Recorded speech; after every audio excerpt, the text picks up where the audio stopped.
Hello, everyone. Oh, wow, it's so dark. Damn it. What the fuck, webcam? What the fuck? What the fuck? Why are you so dark? Ugh. Every time. Every time.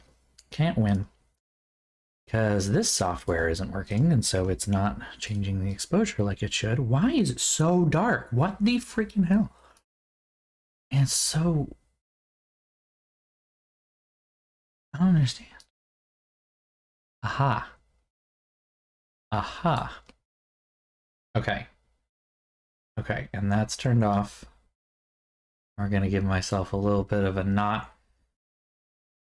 sick looking appearance. There we go. I wish these stay put. Literally, even if it were washed out, if I could just turn it on and it be where I left it. It means that, because like, every single time that I turn it on, I don't change the lighting at all, mind you. The lighting stays the same. Every time that I turn it on, I have to change something to get it back to approximately where I left it the last time. And it's getting to the point that I'm like, just tired of it. Oh, I feel like that got a little... So okay. I'm going to try not to look at myself too often, but like this side looks, I don't know, did I fuck it up? I trimmed my beard. If you can't tell, I trimmed it. It's much shorter. It's now to the point where I no longer have to comb my fingers through it in order to wash the skin underneath, which is nice. And I was trying something different so that like still kind of full here and then like is trimmed properly and not giving mountain man, which is what I think I was giving before. And like that was just the goal, to not be giving mountain man. And I feel like I got that, but then like I look at this side versus this side and I'm like, oh no. Oh no. Sick but hot e-boy look. I don't know. I don't know anything about e-boy e-girl stuff. I don't even understand what it is. Like that is officially where I'm going to draw the line of my trying to understand things beyond the point of like youth culture. And I'm gonna go ahead and say, all right, that's it. I'm officially old. I'm a millennial. I don't understand this, and this is gonna be old man yells at cloud moment. Like, I'm okay with that. I checked out. I checked out after influencers, and I don't know what it is anymore. I don't get it. I don't get it. Go live your life, enjoy it, whatever you want, but I don't understand you. Why on earth we want to bring back consumption as like a look, I don't understand. It's like, but then like, I don't know, there have been celebrities who've done that for years. Like, that's not new. That's not new.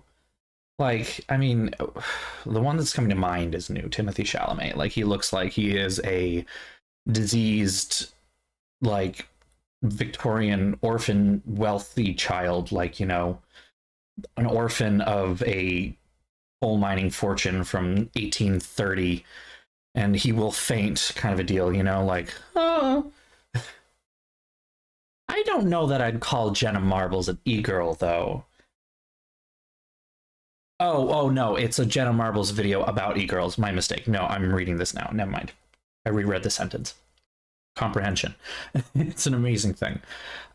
Like, okay, because I was gonna say I would not call Jenna Marbles e-girl by any means. She is full Bostonian trash. Like, I feel it here. The moment that she held up her degree and it was like Boston College, I think it was, and I was just like, oh, she's from home.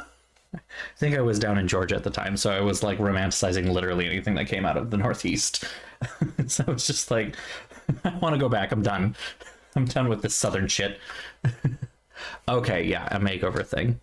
I mean, there are some stylistic movements, some stylistic choices that I don't understand that are going beyond the whole revival of the 90s, early, like the late 90s, early thousands thing, because that's trash and we need to throw it in the bin very quickly. Like, we're not even bringing the good stuff back from the 90s, okay? We're bringing the bad stuff back. Can we just skip to the latter part of the 2000s, because that's where fashion started being not shit. There were some really good parts of that era, I think. But like, she is, but she went to school here in Boston and she like lived here for a long time. When she got her start on YouTube, I think she was from Boston at the time, and then moved out to LA. But yeah, no, there are some movements, some stylistic movements that go beyond the reviving the 90s thousands thing that I find odd and not sure how to parse. One of them is the shaving of chunk of out of the eyebrow kind of a deal. Like, I understand where people are seeing it being like looking good, but at the same time, I'm just looking at it with a lot of skepticism of like, how do you maintain that? Like, if you need to grow your eyebrows back in, how do you do that? Like, at the very least, for the drag queen friends that I know and drag queens in general, if you shave off your entire eyebrow, growing it back is not that bad because you're growing back the whole thing. You know, kind of like if I shaved all this off, it'd look fine. But then if I grew it back, it'd still look fine, you know, as it grows. You have that weird, awkward moment where it's like super long stubble, but, you know, it's a thing. But like, if I were to, I don't know, shave like just this chunk right here, like just here, everything else the same. Like, it just looks so weird. I don't know. So I don't understand stuff like that. I don't get it. Whatever floats your boat, ultimately, go for it. But I don't know what that means. I don't know what any of this means. God. I'm still eating. So that's a thing. Just FYI on everyone's stuff here. To say it's rather quiet in the stream tonight. It's just you and me, Elliot. See, I have 2 viewers though, so someone else is here lurking. Hi. You don't need to chat, it's fine. We welcome everybody here. But I also don't want to wait too long to start doing the review, because let's talk about how there are 33 games on this list from 2021 through this year. Now, mind you, I know it's supposed to be like year in review, and I wrote 2022 on the ad or whatever, right? So I know I could just talk about just 2022, but we never talked about 2021. Like, for some reason, I did a retrospective in 2020, and then I didn't do one in 2021, which is weird. So I decided that it's probably a good idea to talk about some of that. Some of the stuff from 2021, especially because there are some really, really good games from then. And then also, if we talk about 2022, it's going to be a real short stream. It's going to be real short because, like, this first page, this first sticky note is 2021. The second sticky note is 2021. And then the first game on this sticky note is 2021. And then we get to 2022. Like, 2022 is just 10 games. There are 23 games that we played in 2021. So if I didn't talk about it, it'd be a real short stream. And this is all because of Dragon Age Inquisition. Like, just all of it. I have so many stories that I want to talk about, but like, our regulars aren't here. We are going to get into some Destiny, though, because I don't want to talk about all 33 games at once. That's going to be a little too much. All right, hold on. All right, I'm going to just go ahead and turn on Do Not Disturb. There we go. I don't know why. Today is the day that I get a bunch of emails, and then, like, all of my chats are really busy, and it's just like, okay, I'm busy. Not right now. So, but yeah, we're gonna play some Destiny, and I'm gonna break up the chatting about things with Destiny. So we're not gonna throw it all at once.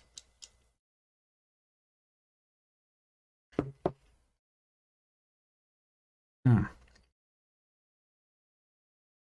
of course I'm eating too, so that's gonna throw everything off because I'm gonna have to take breaks to like shove things in my face. Like set myself up here.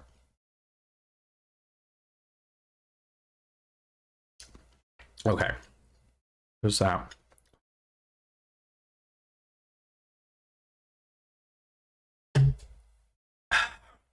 All right.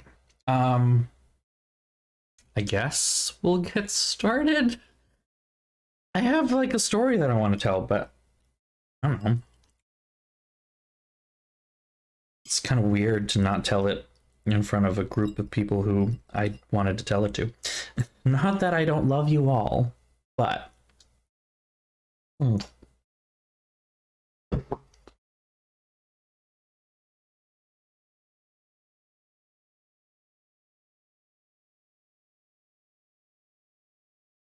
did that not work? That didn't work. Hold on. Come on. Work with me here. Work with, not against. With, not against. Close that. Okay. All right. We're going to do this. I'm going to hit the button. Hit this button. Put on the headphones.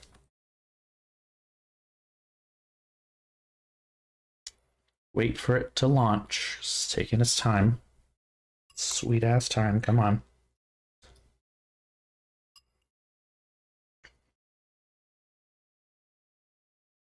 Eventually.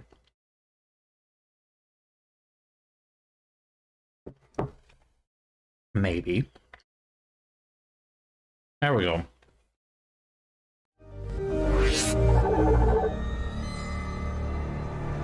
So, I know I said that we were going to be baking cookies, but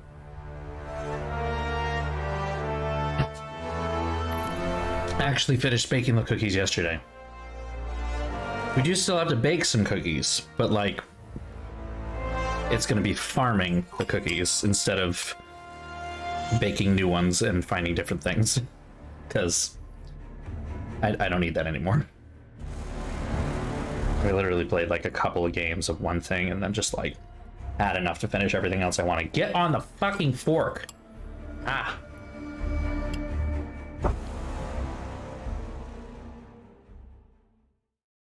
Is this taking its time?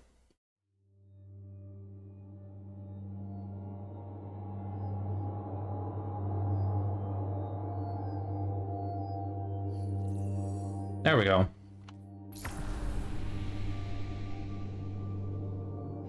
And I feel very unsatisfied with my current appearance as well. I'll mess with that.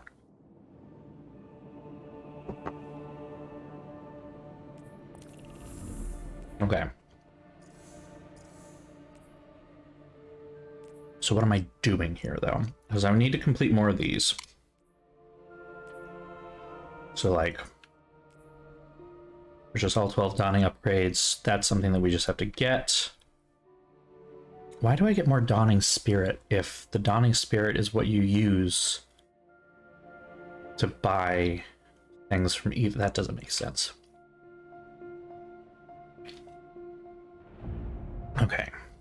Kill things with Arc. And then Stasis. You can easily do those two. Crucial Gambit matches. Ew. Do I do Crucible today? See, I have to bake 50 cookies, so I'll be farming those at some point. Nightmare Containment's Heist Battlegrounds, those are easy, and then earn the Dawning 2022 seal. I like that if you do that, you get a title called Star Baker. So very, like, you know, Great British Bake Off. It's kind of adorable. I wonder how long this would take. It says do things with Stasis and Arc. So let me go ahead and switch over to Arc, even though I hate Arc. Find something here that's Arc that I can work with, even though I hate it. And that is Stasis, and I want to use that one because it's a Dawning weapon. I don't know that there are any Dawning weapons that are Arc. It's fine if you haven't, honestly. It's not anything huge to write home about at this point. It was a wonderful show when I started doing... Actually, I wonder if I should... No. Just do it on here.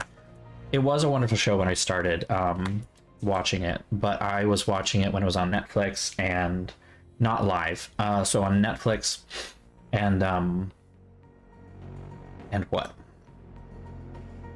When Mel and Sue were hosting, and then after they left, I lost interest. It wasn't good anymore for me.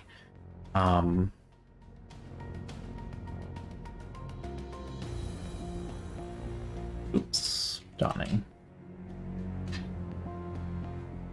No donning weapons that have arc. Fair enough. We'll just leave it as is then. Hopefully the pulse rifle that's there doesn't fucking suck. Ugh. You know what? I don't even trust that. Is there a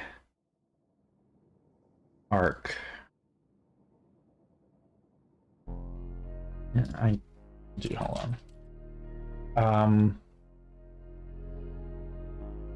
An arc auto rifle. How about that? How about that? Actually, this is one for all triple tap. That's a PvE one too, so. And the level doesn't matter if I'm going to be doing Crucible or I'm not doing Crucible, I don't think either. I'm going to do Gambit because I hate both of them. I hate both of them. I hate PvP. Alliance competitive co-op. What's the difference between these two?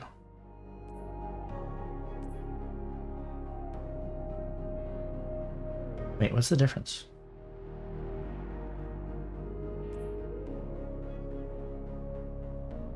Is this like completely match made?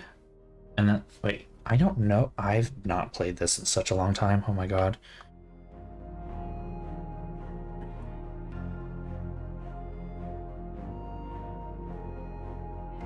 Let me do a quick search. Oh yeah, okay. No fire teams. You can only enter if you're solo. Ah, that might be marginally better. Because then, so like this one, you can join if you've got a fire team, if you've got like a group of anywhere between 1 to 4 people. So sometimes you can be in a group where you and the other people in your team are all individuals, not on voice chat or coordinating or anything. And you're paired up with a bunch of people who are on a team together. You know, you're paired up against a bunch of people like that, and you just get destroyed. It's incredibly frustrating. I hate PvP so fucking much. I literally only played this game for the PvE, which is why Gambit is like the one PvP mode that I can even remotely stand.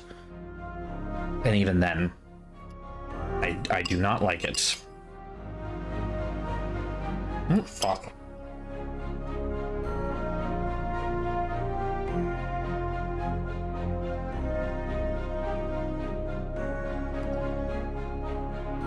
But yeah, I will say those couple seasons of Great British Bake Off were actually wonderful. And from what I've seen from the stuff that's come out afterward, it's kind of hit or miss. It's not a big deal. If you're really into it, you're still into it, then fine. But like, it's really not a big deal.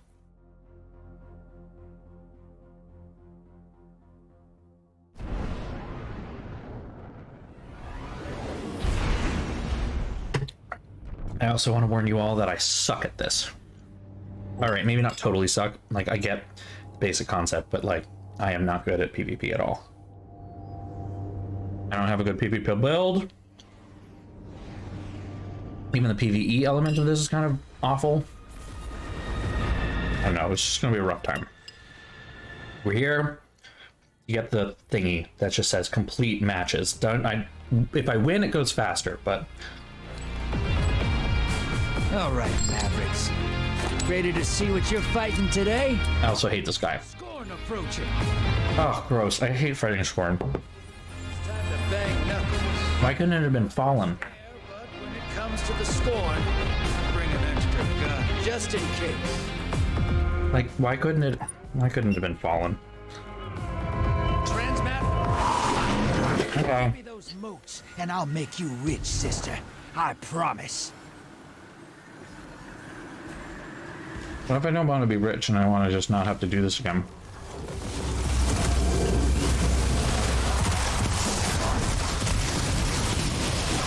Oh shit, come on.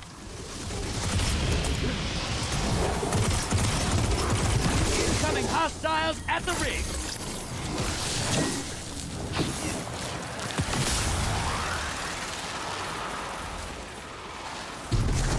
How many do I have? I don't even know where I am. 3. Not worth dumping. Not worth dumping. Oh, I forgot I was running arc. Haha.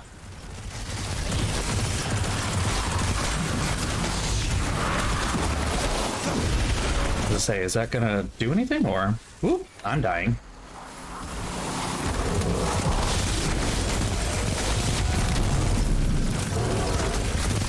Hostiles incoming at the burrow. Also, for a small blocker, sure, but like, what if I want slightly more than that? Also, this guy's gotta die, so.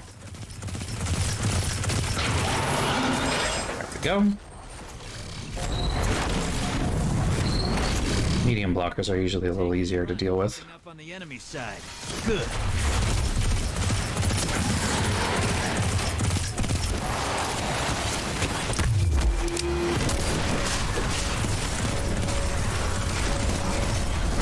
Hey, you're losing motes. Oh, damn it. Ah, fuck.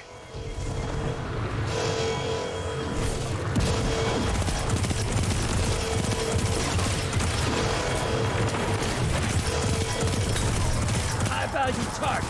Burn it down. Incoming hostiles at the ring. Okay.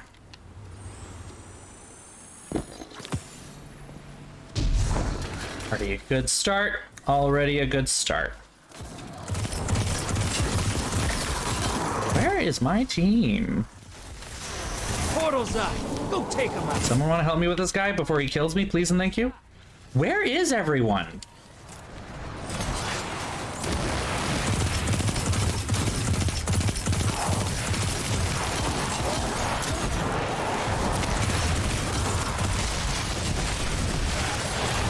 Value target is down and out. Well, someone did something. Wasn't me, so. Your allies down, but they took out 2 opponents. Ugh, gross. Ew, gross. Stop following me. Oh my god, you can't stay with us.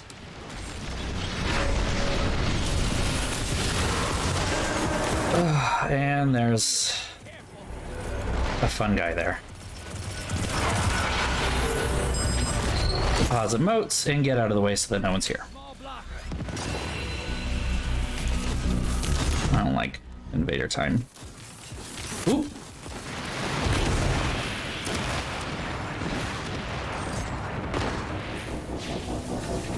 I don't like invader time. They wanted a fight. You gave it. Oop. Enemy invader down. Hey, I'm dead though. blame them for trying.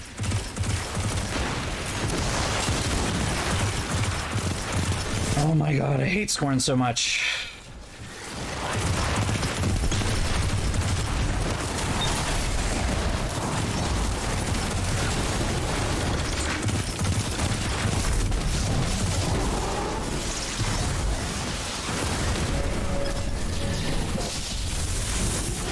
Are they still here? There's still more here? Okay. Most draining. The block. Die, sister. Hostiles incoming at command. Everybody go kill the guys! You, sir, are a problem. You're being invaded. Find Oh, them. good. Find you. We're all standing in one place. And there he is. Find taken, headed to the other side. Portal's up. Go look him in the eyes. Your allies invading the other side. Enemy invader down. Oh, good. You can relax. Killed them already.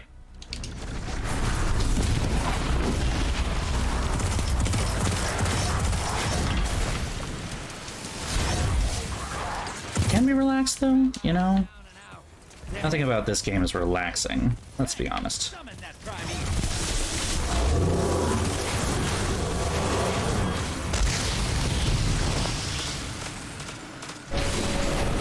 God damn it. Opposing team's got a primeval. Once it dies, they win.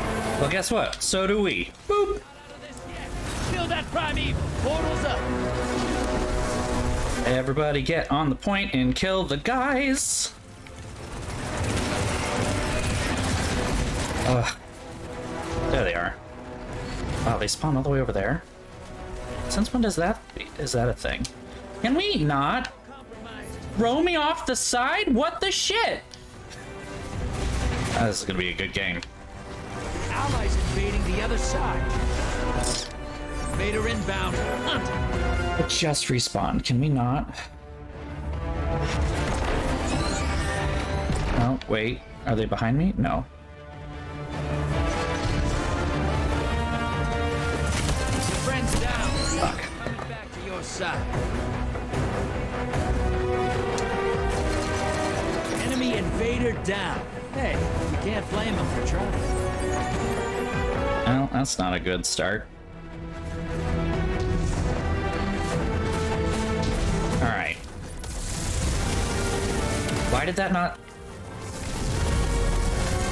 Right, I know how to use this.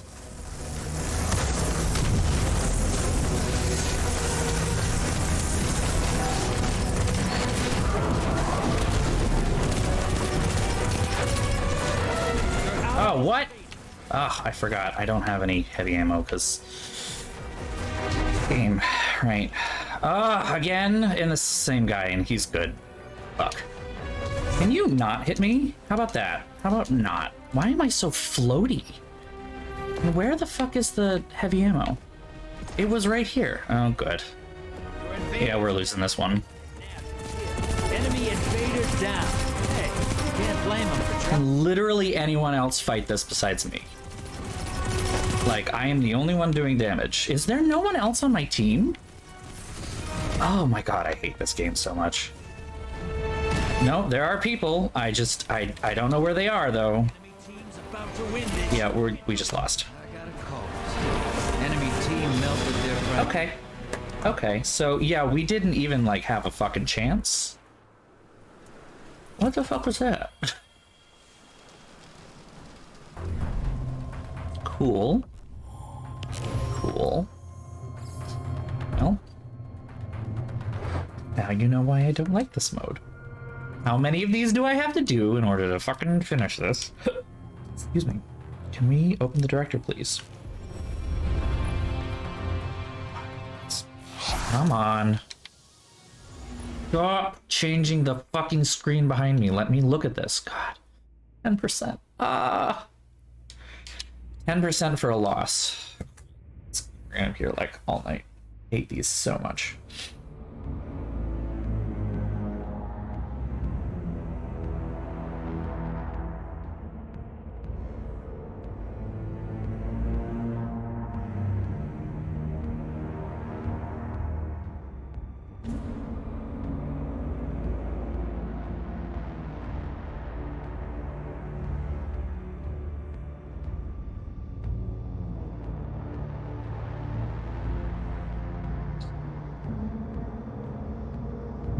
Shit.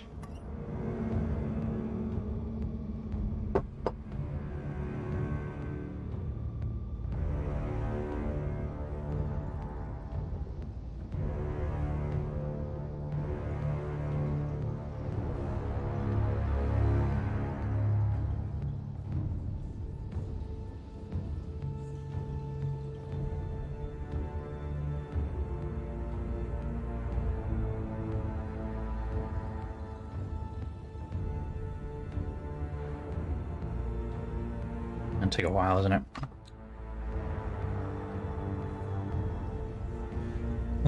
Sure.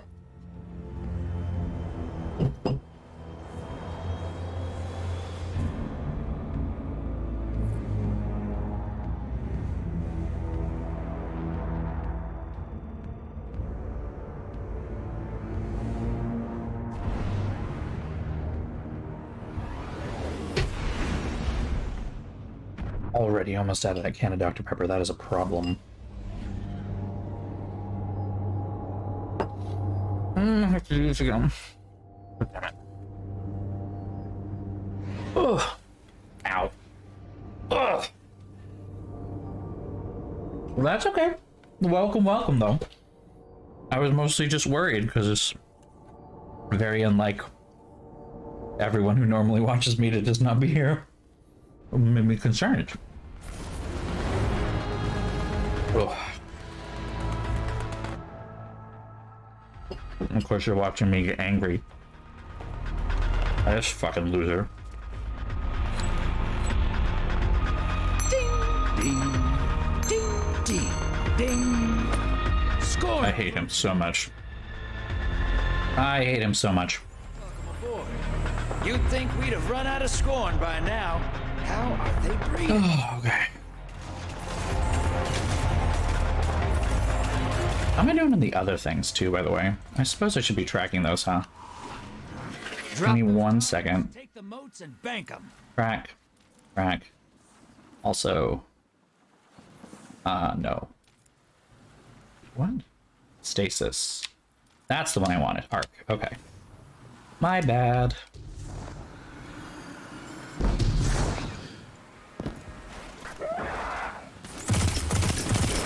I was not ready. I am a bad teammate. Ah, fuck.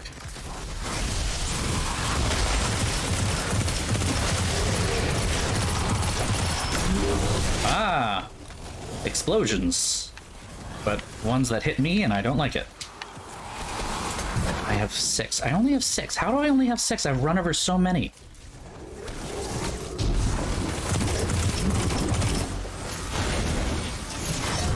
Nine. Incoming hostiles at the rig. 10. Medium blocker time. I'm cool with that. Let's go throw these in the thing.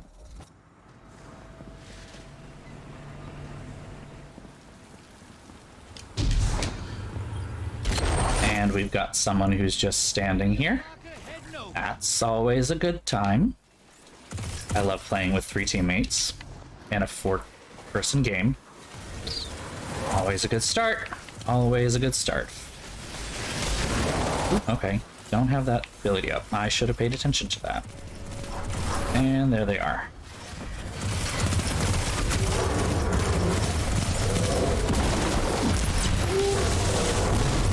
Hostile incoming at the burrow.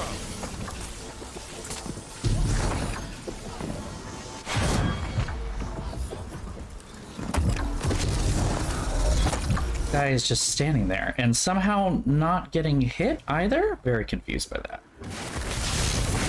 High value target is on the field. Hunt it down. Put some rounds. Take and run popping up on the enemy side. Good. Yeah, where is all of our team? It's like no one is here?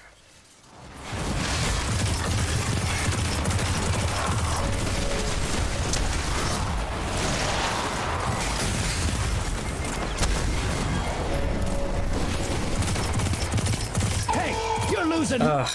Ice the blockers. Incoming hostiles at the ring.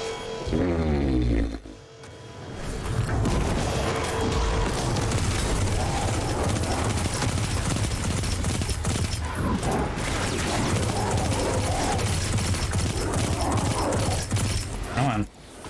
Come on. Everybody fight him. Kill him, please. I'm stuck. That's to keep your enemy busy. Let's see more moats. Oh, we're doing a pretty good job of being ahead of them despite being down a person, basically. Oh, that's a bad time. Go make a nest.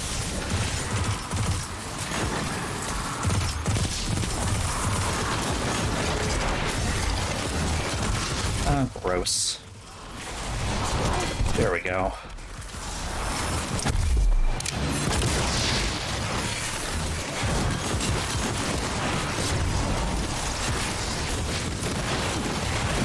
Ugh.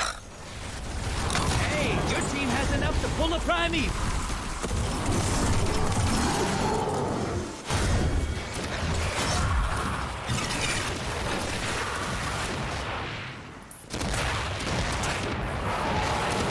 More than happy to oblige.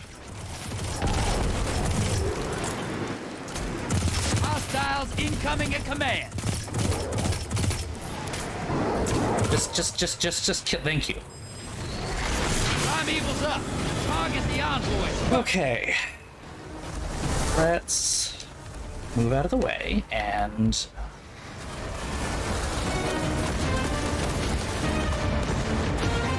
It's endgame time. Woo! And there's a bunch of dumb guys being dumb.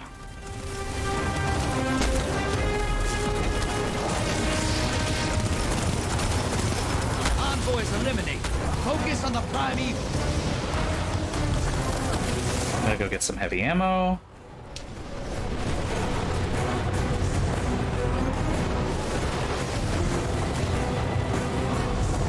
Sorry to hear it was a rough day.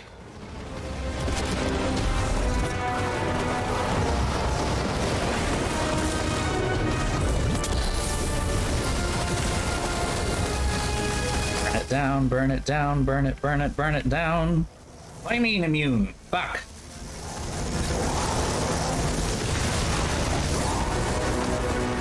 Damn it.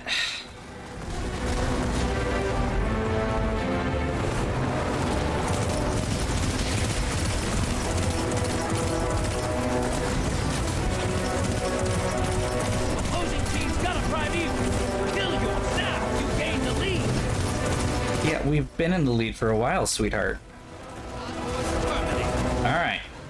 And now they decide to come and make themselves known. Huh. Alright. Fun. I'm gonna die.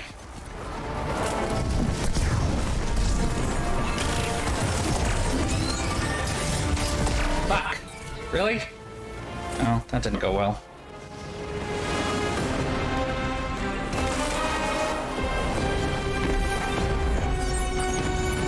The invader's still here. Killed another person. Off the field.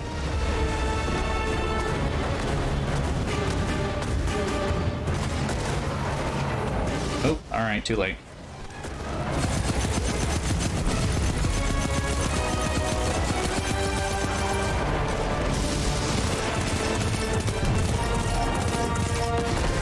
Allies headed to the other side.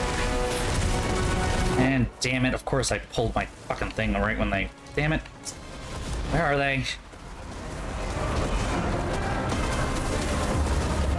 This was going really well. I hope the person who just went over there is good and can actually take these guys down a little bit. Why am I dying? Whoop! Focus on the prime evil. Your allies back with kill. Yeah. Alright, they did a good job. Nice job, guys. Nice job, nice job.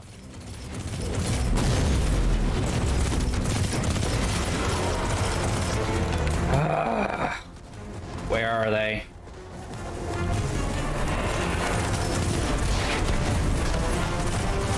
There goes one. That prime evil's compromised. Hit it with everything you've got. Prime evil's not long to this world. Burn it down. Take this hit. Woo! Okay, we won. Okay. I don't know what that means for my progress on this. Okay. Haven't seen shooting like that since Come an on, Iron come on, open. Aphrodite ruined my barn. Dark Age was wild times. Good work. 16% there, 85% there, 30%. Okay, so that counted for 20. That's good. It might work out okay. All right, so we're just gonna let this run. So a little bit of levity then, if we're talking about medical stuff. Actually, I can quickly pop over Solarium stuff here.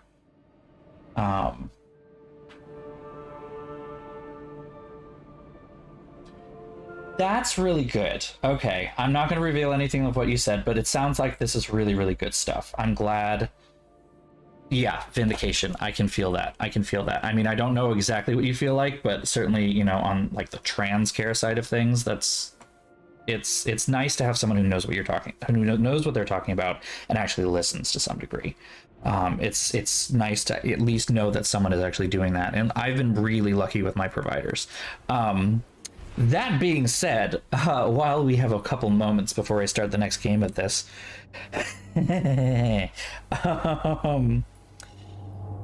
so a while ago in my online health portal, I was getting a reminder that I was due for a particular test.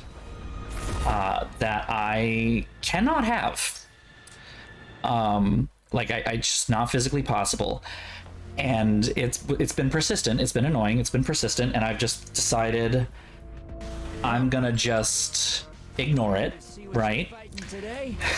But then today they sent me an actual email wanting to schedule an appointment to get me a pap smear. I am assigned male at birth. I do not have a cervix and therefore cannot have cervical cancer. And therefore cannot have a pap smear. So I have to call tomorrow and be like, all right, listen, I don't know what this is, but please take it off my account because it ain't right. Like, really? It's just kind of dumb. It's just kind of dumb. So, but that's my dumb little... Ooh, he did not die as I expected he would. That's my little dumb medical thing for the day. That might just make you feel a little better. I know it was good, but like still exhausting. So I don't know if that helps at all. It's just... Okay, I'm just gonna go to the next place. I've only got 7. That's enough for a small, but like... feeling confident enough that I can go for a large.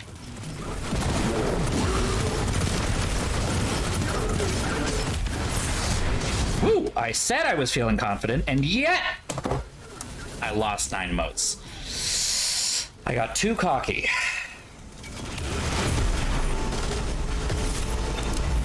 Hostiles inbound at the steps. Well, I'll just go to the next area. So, yeah, that was... God damn it. I don't know what it is with this particular jump. I must have the wrong jump equipped because this feels so floaty and I don't like it. Portals up.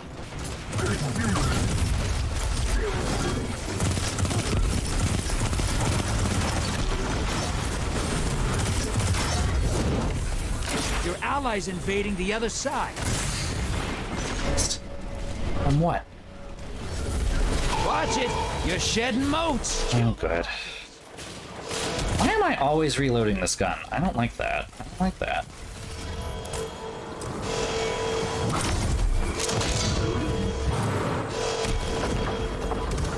Get out of my way! Is no one's gonna take care of these guys? Hostile incoming at the base! High-value target is on the field. Hunt it down. Put some rounds in it.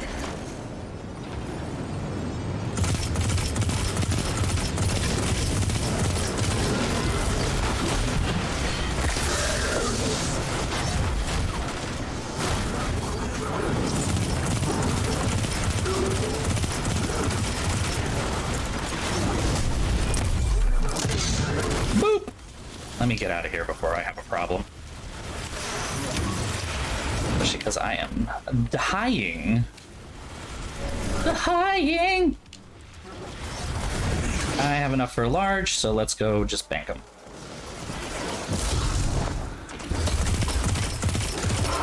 Incoming wing at the drill. Almost there. Fill the bank to summon a primeval. Large blocker set. Portal prime. Go make it dead. Primeval's up. Kill it to win. All right, let's go kill the thing. Kill the thing, and I don't know. There were lyrics to Into the Woods that I was trying to think of there, and I forgot them. Into the woods. Journey into the woods.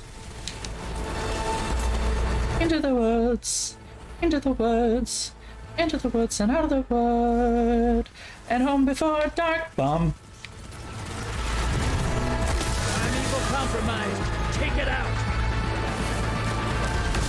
Where is the primeval? Oh, wow. How'd you get over here?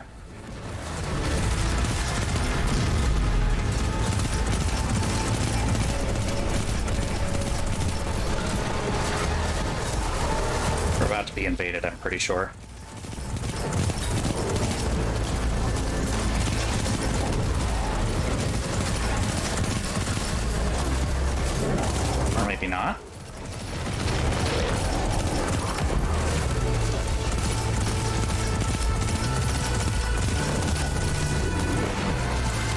Oh, I'm gonna get out of here before it starts trying to kill me, because they are going to keep trying. And there's the invader.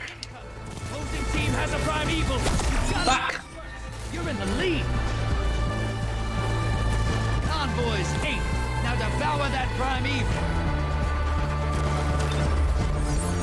I don't like him. That man is bad.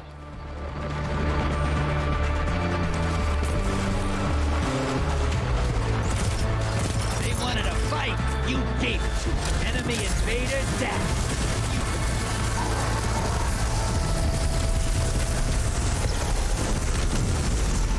Damn it.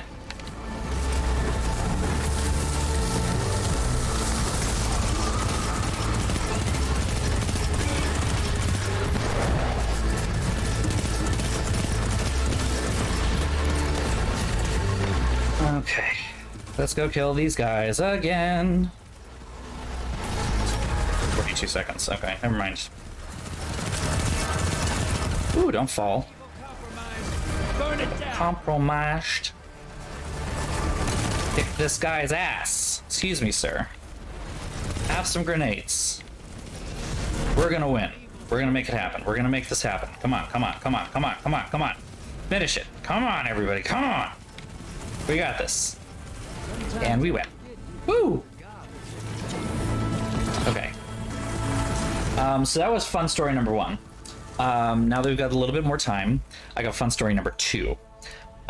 So earlier today, I ended up not in a... All the way over in the tangled shore. Seems to tell him. An argument isn't the right word of it. Right word for it. It was a discussion, but it was an argument that I made. So a friend of mine had posted on Facebook that if you are going into the special edition of watching Muppets Christmas Carol and trying to watch the full original version that has When Love Is Gone in it, the song that Belle sings when she breaks up with Scrooge during the Ghost of Christmas Past scene, you are not inherently better than anyone else. You're not sticking it to the man. You're not more artistically sound, whatever. I agree with that completely. But they also made the argument that the song was cut because of pacing issues, which it was, and that it ultimately detracts away from the entirety of the whole movie. That it is actually a drag on the movie, and therefore the cutting it was the correct move to make. And Jeffrey Katzenberg at the time, who did the cuts, convinced Brian Henson, the director, to cut it because he saw that children were fidgeting in their seats and not really enjoying that part of the movie, and they wanted to kind of get on to the next thing. So they cut that short, and then they got rid of the song. That was ultimately why it was. Brian Henson later admitted that he did not want to cut it and believes that it should stay in, which is why it was included in the VHS release even after it was cut from the theatrical release. Anyway, fast forward now, and I'm sitting down saying, well, there are 2 reasons why I think that the version with When Love Is Gone is better than the version without. Number 1 is that musically, it makes the most sense. Over the course of the entire work of the movie, if we call it a musical, which I would, of the musical, it makes sense. We're going to put a pin in that because we come back to that one later. The other one is that Belle, the person who plays Belle, her diction is deliciously overwrought. She's like, when love is gone, when love is gone, like almost to the point where it almost seems like she's about to go to a when love is gone. It's like overwrought, overdone, and just deliciously funny. They then counter argument that it was actually the right thing to do to cut it, and it was a pacing issue, and that the reprise at the end of When Love Is Found still makes sense because there's this through line of love being associated with celebration of Christmas and Scrooge finding love by learning to celebrate Christmas with his friends and family. And therefore, When Love Is Found still works from a story perspective. My argument then was, perhaps from a story perspective, yes, but from a musical one, no. not only... Ooh, I am getting destroyed in this part. Ah, that's why. I am getting hurt. I am getting hurt. Now that the game has started, it's going to be hard for me to finish my thoughts. Damn it.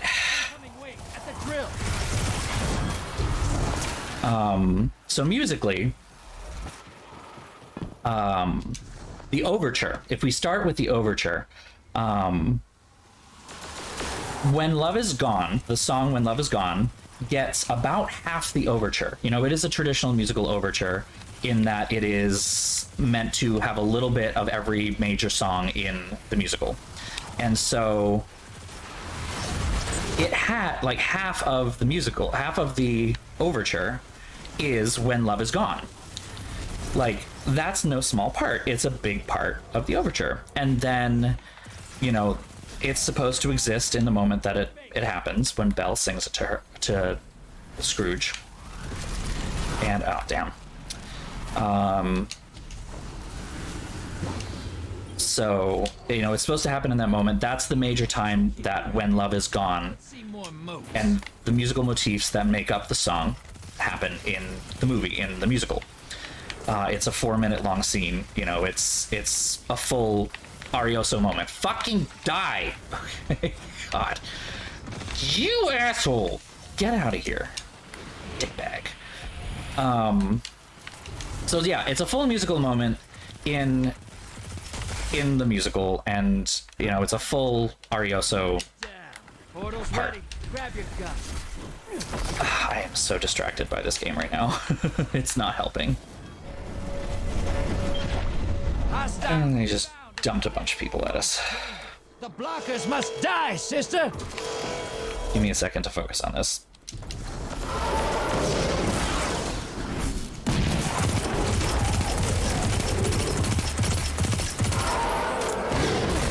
You guys want to help me kill this thing? No? No?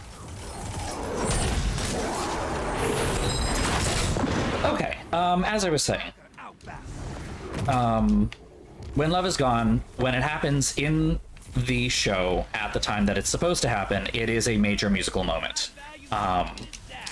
Then when it comes back again is for When Love Is Found, the reprise at the end, which is about a minute total of music. It's not a lot. It's really a small portion of when everyone is singing and having the, you know, full end moment.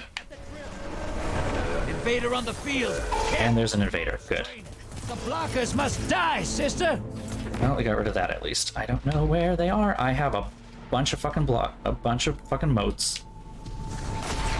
Oh, somebody just tried to flip me. 10, 9, 8, fuck. Enemy 3. Okay, good. We got him. Blame him for trying. You summoned a prime evil. Kill the envoys. Okay. Let's go murder some whiz-waz.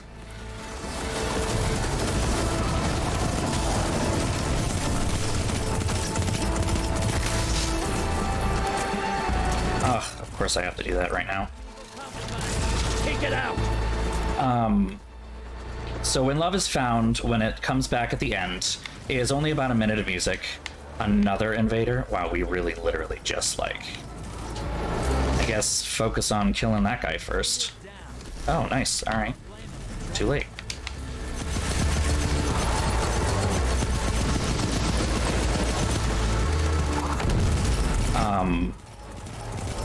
When Love Is Found, when it happens at the end there, is only about a minute of music. I've said this 3 times now.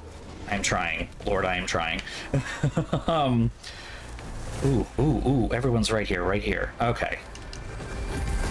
It's only about 3 minutes of music, one minute of music, and then the rest of it is a reprise of If It Feels Like Christmas. And then it, again, goes back into a... it goes back into When Love Is Gone, soft pop cover by Martina McBride at that point. So it's still a major musical moment. It's obviously treated that way. If you cut that out, the audience doesn't really have a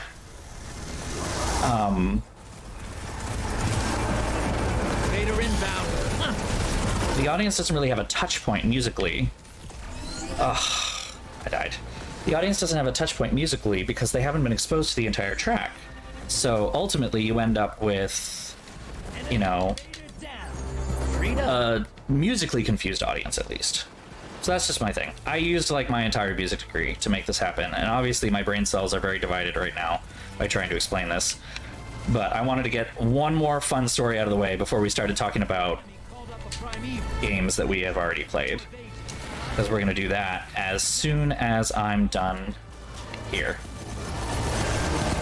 God fucking damn it, stop invading us. It's the same guy too, isn't it? Damn it!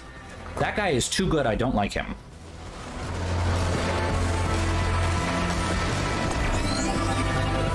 We have full health now. He killed all of us. He literally killed all of us. He's gonna, like, kill me again, even though I just respawned. Invaders out! You'll get them next time. Your invaders down. They took someone with them. Good. Don't want this to take forever.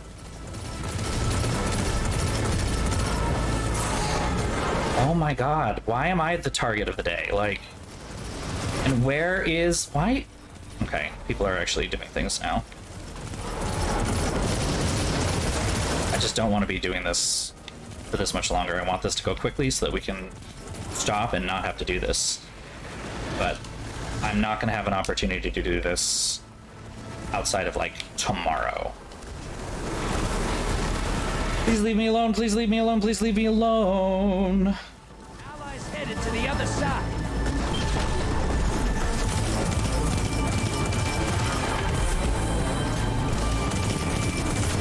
Envoys in the dirt. Now kill the big guy.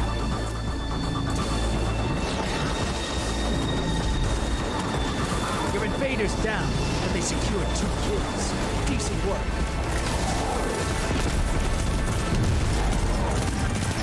You're in the lead. Take down that prime evil, and this gambit's yours. Except we just got a new invader, so, except I see him, so... And I have literally no way to avoid being killed.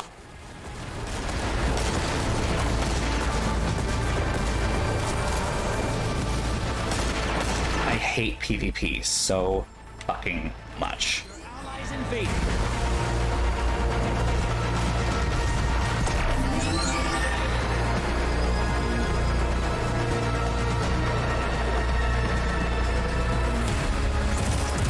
Like, especially because it's taking this so far, like...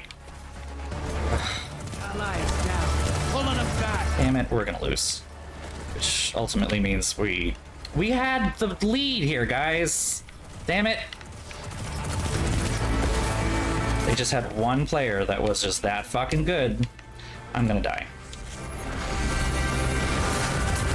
I'm evil compromised. Focus your fire. It doesn't matter. We're gonna fucking... Yeah, they just won. Okay. I hate PvP so fucking much. I hate that this game forces you to play PvP if you want to do the whole game. Like, you have to do PvP if you want to get to the end of anything. Like, I'm hot. I don't even have the heater on, and I'm like starting to sweat because of adrenaline and shit. But in order to do this whole thing, I need to play Crucible matches or Gambit, which I also hate. So, because it's, oh my god.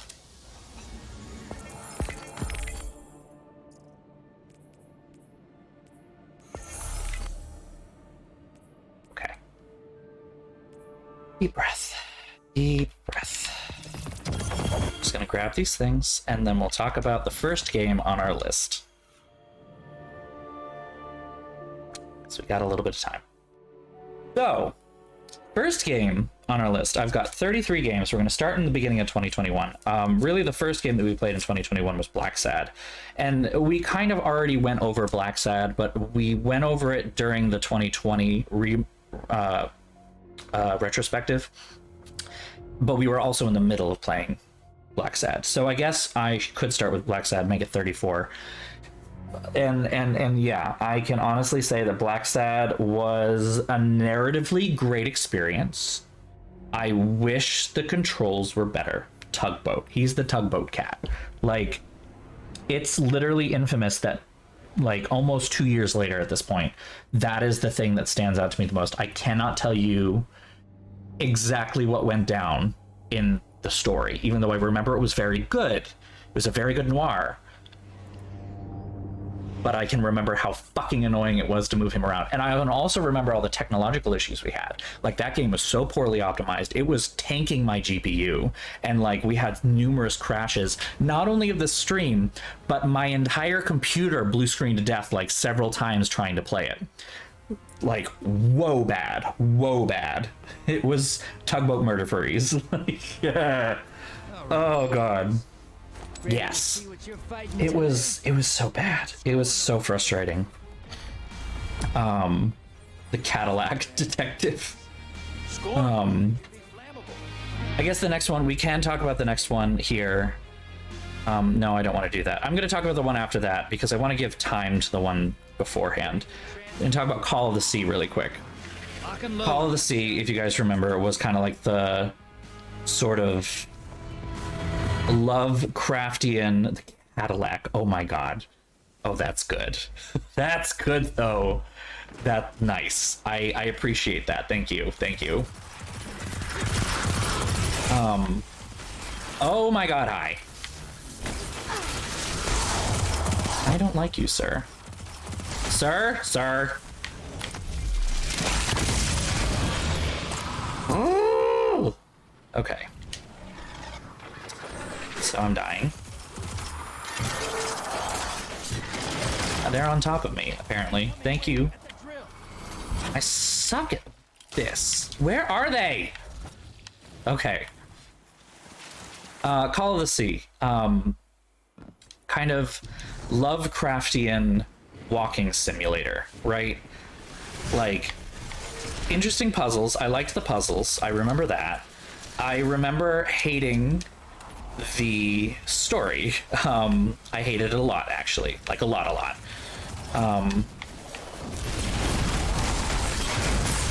Oh my god. Please stop murdering me. Hostiles incoming at the base. Medium blocker heading over. Portals up. Go take them out. I will never understand the Unis Honest thing, and especially because I didn't experience it, I know that it was like a one-time thing and they were taking it all down afterward. I still won't understand it. Like, I'm a librarian, I like the organization and preservation of information, and taking down content feels wrong to me, so I don't understand it. Anyway. So Call of the Sea, right, it was like the Lovecraftian walking simulator with good puzzles, and that's pretty much it. The story was really fucking annoying. Hi, hello, hi. Why am I stuck again? Someone save me!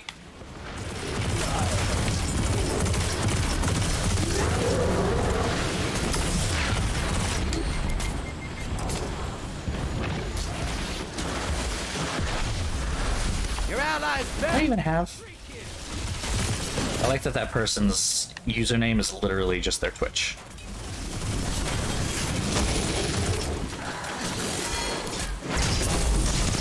Incoming wave at the drill. You're close. Bang! Summon that primeval.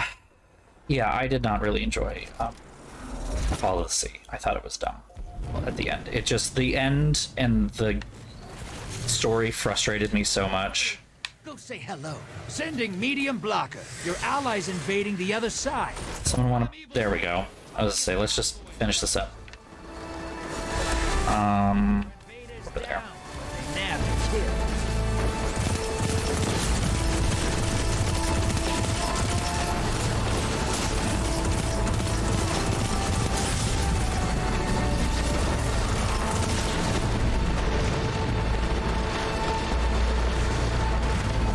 Gotta focus on this a teeny bit, so I'm gonna stop talking about the games we played, even though I would love to keep doing so. And of course, we have a fucking asshole who decides to come say hi I guess I'm going on a little hunt moment. I can see them though. Either they're the dumbest. Nope, they're dead. Problem solved. I am the character of the day, apparently. They are targeting me, and I don't like that.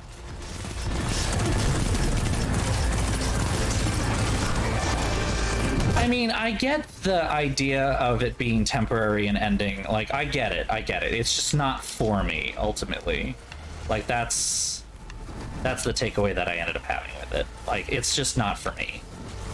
I wouldn't enjoy it because it's just a little opposing what I would normally want to see.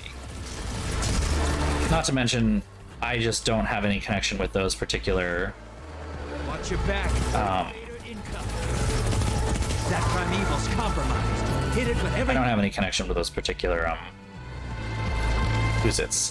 people who streamed it. YouTubers. I don't have a particular closeness with their content or their personalities, and so I don't... Got it. Enemy Where are they? Okay, well... Ooh.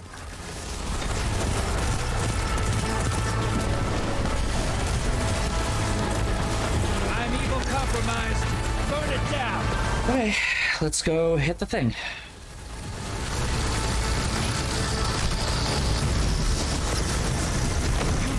We win! Cool. One more life joined fabrics. I mean, like, yeah, I don't know. I don't get the appeal, and I support everyone who likes it, but I am also feeling sometimes like it's some kind of weird cult thing. I don't know what else to say about it. Like, people love it so much, and I'm just kind of like, all right, I'm confused. Why? That's almost done. That's good. That was what? Fucking come on, stop booting me out of this fucking thing. 80%. We should be able to do just like one more of these and then be done.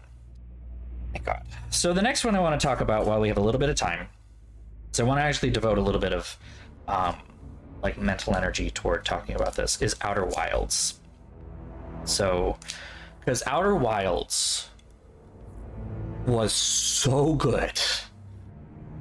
Like, that experience has remained with me to this day, and I honestly do not know that I can ever replay that game because it was such a in-the-moment experience, and trying to play it again will never bring the same level of interaction that I had with it. Like, it was so emotional and so deeply moving. Like, I rarely cry for any media whatsoever, let alone games. Very few games have made me cry.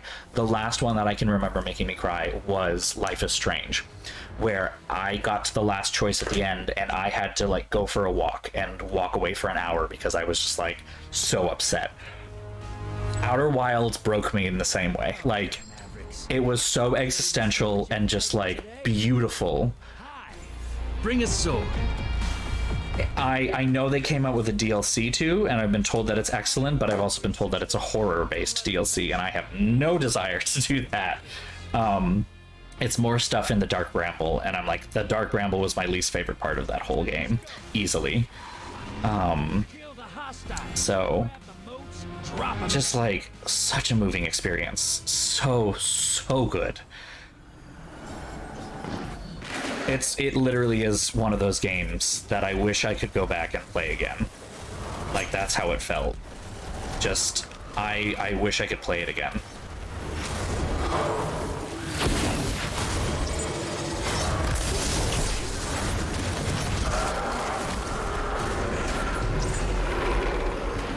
I really hate this.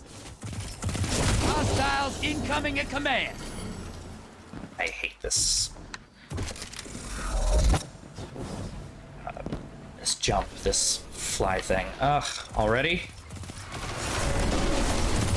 Here we go.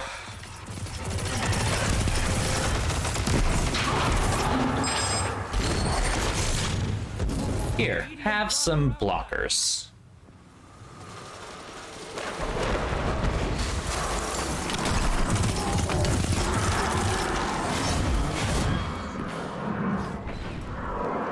behind me, and yet I cannot see them.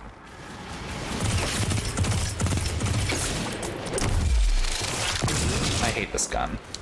I really do. I'm using it because I have to. Obama, Lord of Drone Strikes. I mean, I appreciate the commitment to that particular meme. Obama, soda! There is a single mode here. There we go. And while I'm thinking of it, I'm going to just quickly change this fucking flight thing, because I hate it. It's Burst Glide. Of course it's Burst Glide. Switch to something that I much prefer. It's gonna just feel so much better. I feel so flowy, flighty in a bad way. Oh, that's so much better already. Like, I know it's not as fast, but man, there's a reason. You're shedding moats. Kill the blockers. I hate you. Maybe it's a good thing I was here. I spot a high-value target. Give them hell. Oop, okay, I'm on fire. I'm in danger. High-value target is down and out. Okay. Hostiles incoming at the burrow. Just gonna go to the next place, because I'm already behind. Ooh, speed boost? What the fuck? How and why? Your allies invading. Woo! Woo! Fun times. Where's my team? I could use some help. They are destroying me. Haha.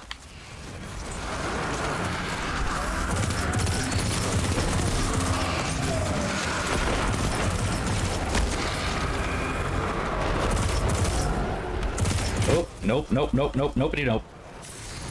Ah, Christ! Your allies back, and they scored a kill. I am struggling right now. Time for a primeval. Not a good time. Banked up. Oh my god, these thralls, they are coming out of from where? Like, what the fuckage?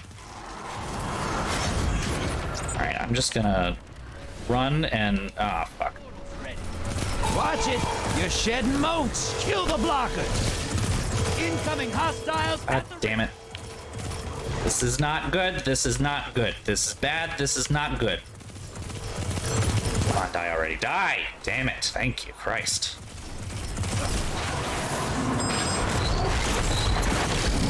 That should keep your enemy busy. Let's see more moats. That should indeed keep them busy. There they are. Fuck, I missed. I'm good at this game, I promise. Except I'm definitely fucking not. Oh my god! Oh, because I'm being shot from behind. I didn't even realize that. That is on me. That one's on me. I will take that one. That one's on me.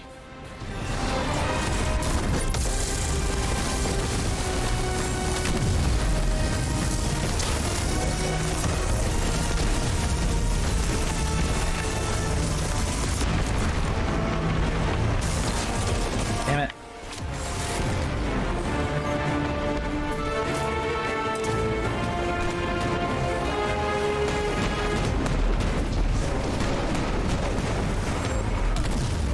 Oh, thanks for the boost.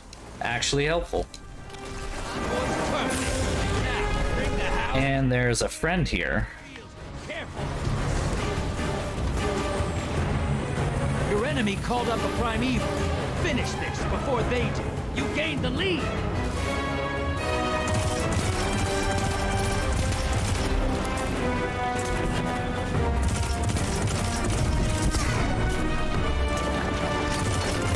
Enemy invader down. There we go, we got him. Sin Lord, hold on a minute, I know that name. I was on a team with that guy a little while ago, wasn't I? And I got hit by the thing, cool. Didn't want that.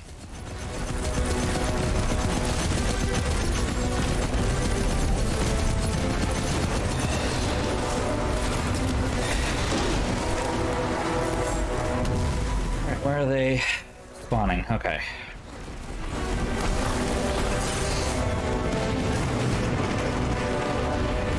I am very close to death. Ah ha ha ha! Primeval compromised. Focus your fire. That primeval's nearly dead. And And this will complete my thing. Woo! Okay.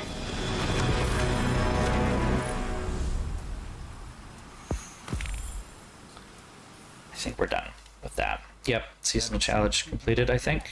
Since an iron lady named Aphrodite... And that. So we can go ahead and go back to orbit and not have to play this fucking mode anymore. Thank God. Walk away. Okay.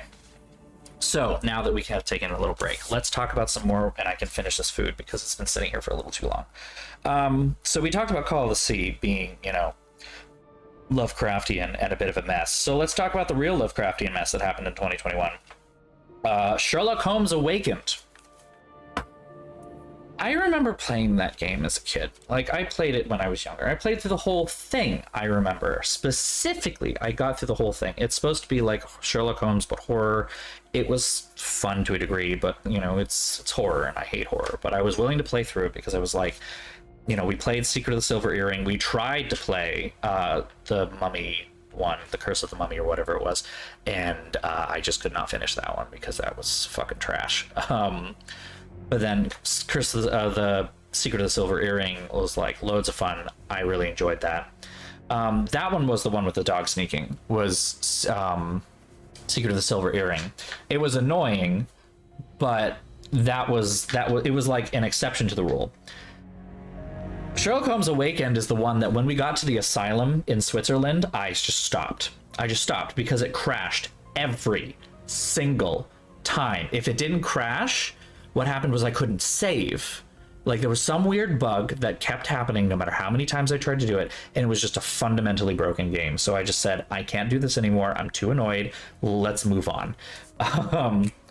Which is what we're going to do right now. We're going to move on. And you want to know what we played next? The Uncharted series. Mr. Nathan Drake. Oh, the full Uncharted series. Uncharted 1, Uncharted 2, Uncharted 3, Uncharted 4, and Uncharted Lost Legacy. I had my little PlayStation 4 next to me. Not here, this was a different apartment. My little PlayStation 4 next to me, hooked up to the computer, streaming right through it. Tons of fun we had with that. Tons of fun we had with that. I can remember each one individually. This is what... There are some on here that I want to talk about as series, and there are some on here that I want to talk about as individual games. And this is one where I feel like I can't really talk about them as individual games for the most part. Like, I can tell you what happens in Uncharted 1, Uncharted 2, and Uncharted 3 individually, easily. Yeah. Ugh, Tom Holland. Yeah, I'm not watching that movie. I'm very glad to not give any money to that movie. Tom Holland and fucking Marky Mark. Wait, it's not Marky Mark, is it? No, it is Marky Mark. That's right. Yeah, I forgot. Yeah, Mark fucking Wahlberg playing Sully, which is a crime against humanity. So yeah, Uncharted was a fun time. I really enjoyed it. Uncharted 2 fixed a lot of the gameplay issues from Uncharted 1, but the narrative was a lot weaker. However, it did introduce us to our favorite girl, Chloe. Like, Elena, fun. I really like her as a character, but Chloe was fucking awesome. I liked Chloe. That's the thing with Nathan Drake himself, is he is a little bit white bread. Even if he is essentially, you know, Nathan Fillion distilled. Oh, I'm so sad you had to watch that. That's so depressing. I'm sorry. Uncharted 3, I think, was a real high point for the series. It didn't peak there, but like, it was so good and like tied together the narrative really nicely. When they made Uncharted 4, I was almost surprised. And Uncharted 4 I can speak to a little bit as an individual game, especially because that's the one where I said, oh, we're almost done. Let's just finish this tonight. And then streamed for 8 hours straight until 4 o'clock in the morning. I have regrets. Or well, maybe it was even longer than that, actually. Hold on a sec. I can even look this up so I can find it on my YouTube channel. Open up my channel. open up my playlists and just go into action RPG. Don't actually play these.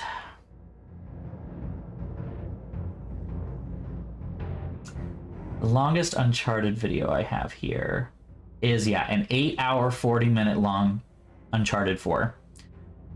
It was twice the length of all the other Uncharteds, which is why it threw me off. It was so long. It was so good, but like I felt like I wasn't giving it what it deserved because I was so fucking tired. I was so tired. And then after Uncharted 4, it was Uncharted Lost Legacy, which starred Chloe and Nadine, who was one of the villains from Uncharted 4. And it was good. I remember it being really good. I remember it being just kind of more of the same, which wasn't bad, but it also wasn't too memorable in a lot of ways. It was kind of nice to learn more about Chloe as a character, but like I don't feel like we got a lot of really in-depth storytelling. I don't know. It was fine. It was fine. And then there's one more thing that I want to quickly go before we do something else in Destiny here. There was a little bit of me playing Arkham Horror Mother's Embrace, which more Lovecraftian crazy, based on the Arkham Horror Mansions of Madness tabletop game, which I have recently played and was a wonderful time. But and funny enough, I remember reading reviews for Arkham Horror Mother's Embrace of people who had played the tabletop game saying they hated it and it wasn't a good experience compared to the tabletop game. The tabletop game was more fun.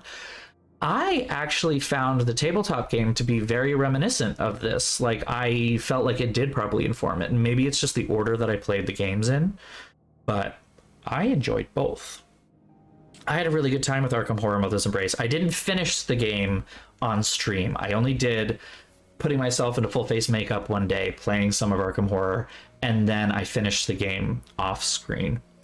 Mostly because I was really interested and wanted to finish it right away, and I was being too impatient. So, but you know, it was fun. I liked it. It was a fun game. So, yeah, you want some kind of spooky, scary, crazy shit, that's not a bad way to do it. There were some frustrating moments. I remember that. There were quite a few moments where I just wanted the game to work, you know, or like wanted it to work better. It could have meant first edition. That's a good point. It could have meant first edition. I don't know. All I know is that like I walked away from Arkham Horror Mother's Embrace enjoying the experience, and it seems my experience there was not shared by a lot of people, which is too bad, honestly. It's too bad. Okay, let's do this stuff. This is some fun inventory management, which is unfortunately a very important part of Destiny. Is that actually something I can craft? Yeah, it is, so I'm not going to throw that out. Okay, so let's see what else we have to do here.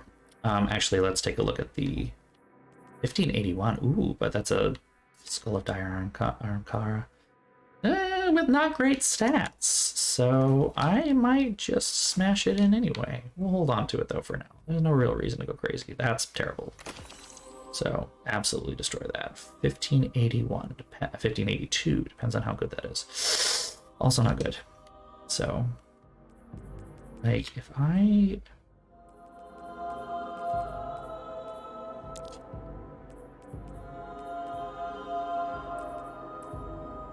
That's because I have +5 on resilience there, but yeah, like, and +10 to discipline. If I remove that, that's pretty awful. So yeah, no, we'll just upgrade this one for now. Okay. Put that there. Smash that, doesn't matter. Blues are pointless. They're literally pointless.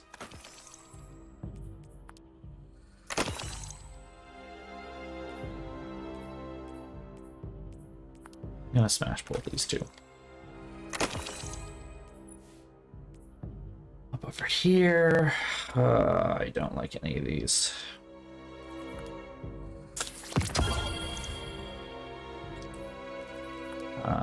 Destroy that, don't care. And just hover over all these, because I don't want to deal with it right now. Basically it. Oh no, it's okay. It's okay. I was sensing that you were not fully confident in what you were saying, and partially because you were just worried in the moment. I realized it was just in that moment thing, and dealing with friggin' board game rules can be some of the most frustrating things. So there is a thing in here to just complete activities in the throne world, right? So why don't I just do that?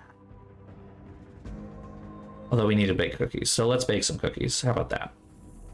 I'm at 31, I need 50. So we're gonna open up this, and we're gonna open up this. I can't make Gyaradoodles, so this goes to Ikora. Ikora is fine. We can make 8 of these before we're out of materials. Cookie farming! Woo! Now I can't make any more of those. I can make a bunch of these though. Not anymore though. Alright, so let's go deliver the cookies.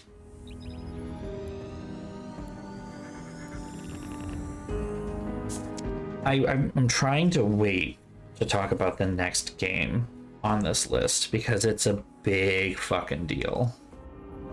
Like, trying to wait a little bit longer. It's a big deal. Like, ooh, cold orange chicken, the best. It's Space Crimbus. Look at this, Space Crimbus. It's so pretty.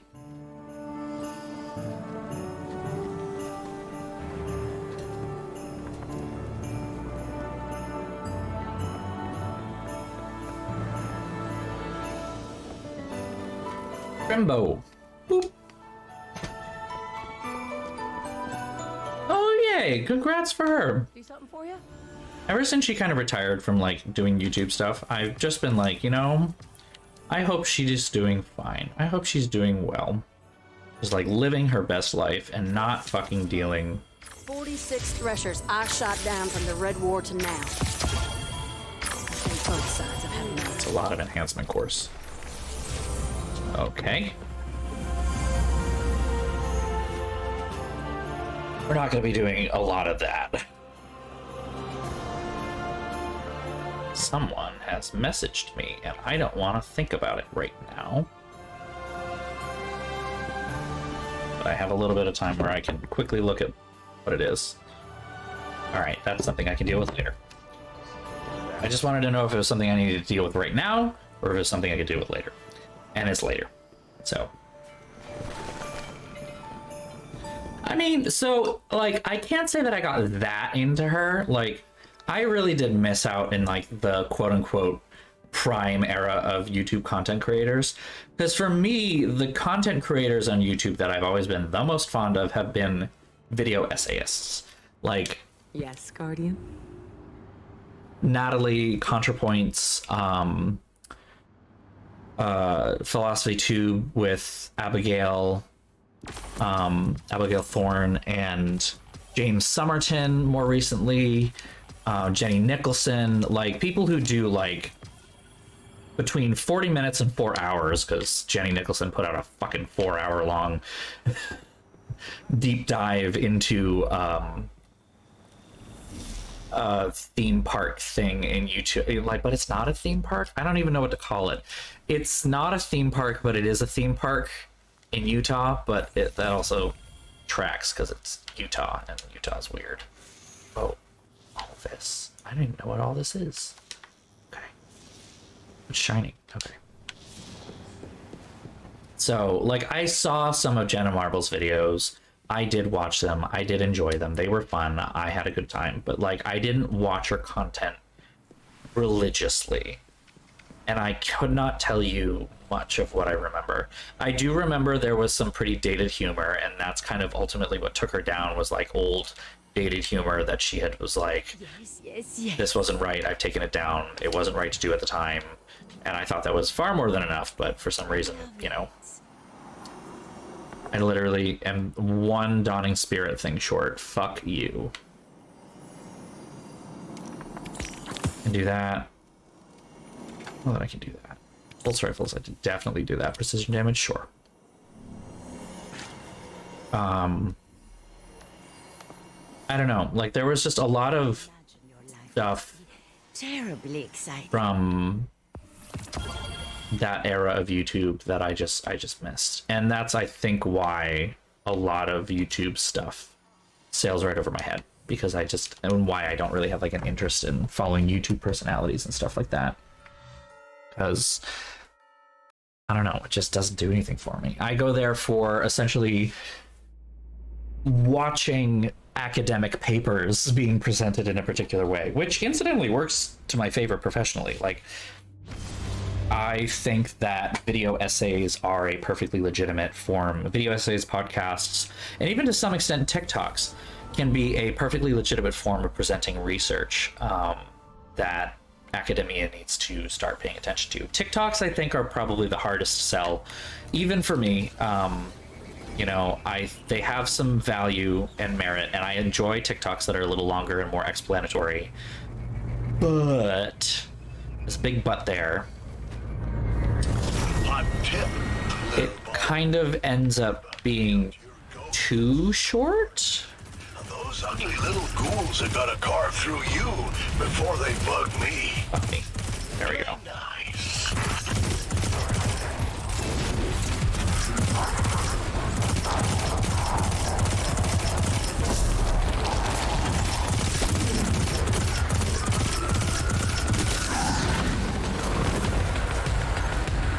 I'm trying to remember how this part works. There we go. Yeah. I'm not going to pop all these bubbles before they get here. Shit! Fuck! Really? Damn it. Yeah, the length options are kind of nice, but at the same time they also still end up being a little bit of a problem.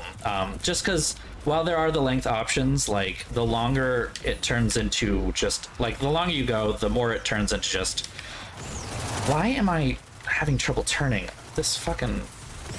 Oh my god, stop killing me! 5 seconds, 5 seconds is all I'm asking. Christ.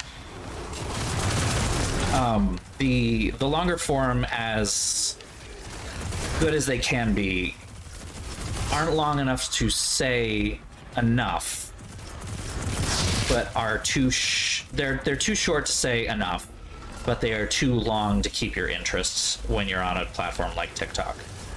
You know, like, it ultimately ends up being a problem, because it's just really easy to lose an audience that way. Longer form YouTube videos, like, if someone looks and sees that there's a 10-minute video, they're going to be a lot more up to watching a 10-minute video, you know, whereas with a TikTok, when it starts, it's just kind of is what it is, right? I don't know.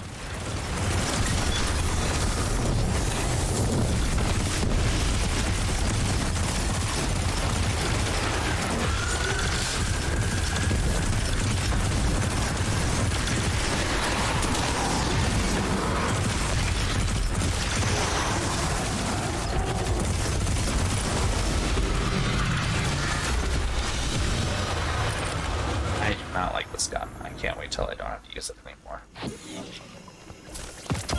supposed to kill things with a dawning weapon and it's stasis, so...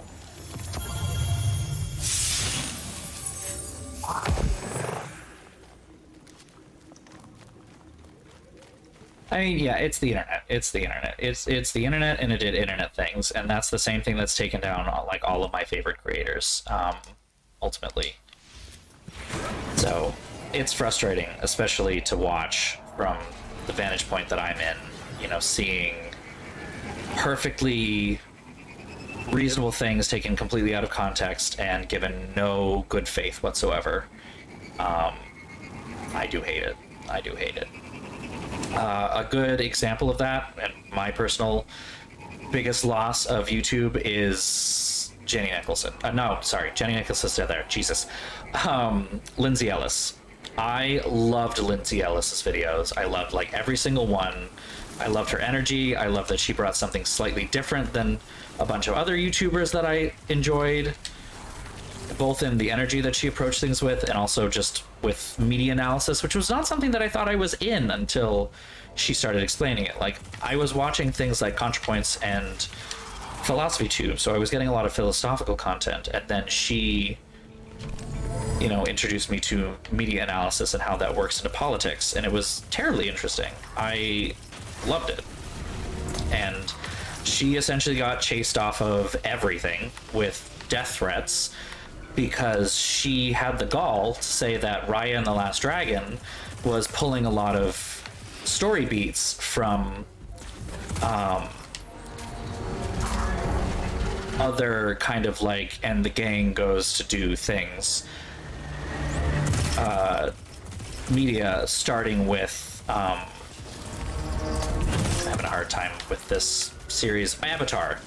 Like, Avatar really did set this new standard, and it was so popular that so many different pieces of media started to emulate it in terms of creating a team of kids from a bunch of different places, right? A bunch of different places around the world, like the four corners of the earth, to come together to fight a great evil, with the Chosen One, basically. And she was pointing that out, but because Avatar is a Asian-inspired series, because it is not Asian, it was written and developed by white guys in the United States. People, and Raya and the Last Dragon is meant to be kind of representative of Southeast Asia, though I think that's somewhat flawed given the Disney company's approach, but whatever. Not being Southeast Asian, I cannot speak to that, and I will say that they did use Southeast Asian creators, so there's that. But like, that got taken as it's literally the same exact event that we just did, but like over here instead of over there.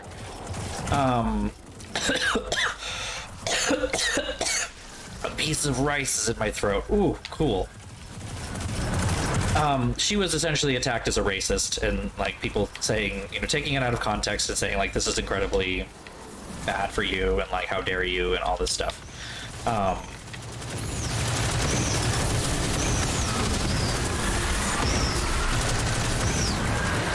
It was bad. It was bad faith and bad in general, and literally drove her off of YouTube as a platform. Drove her off of Twitter, and she's now apparently making videos again, which is awesome, but she's making them exclusively on Nebula, and it's literally tempting me to start a Nebula subscription because I love that content so much. Like, I am considering it. So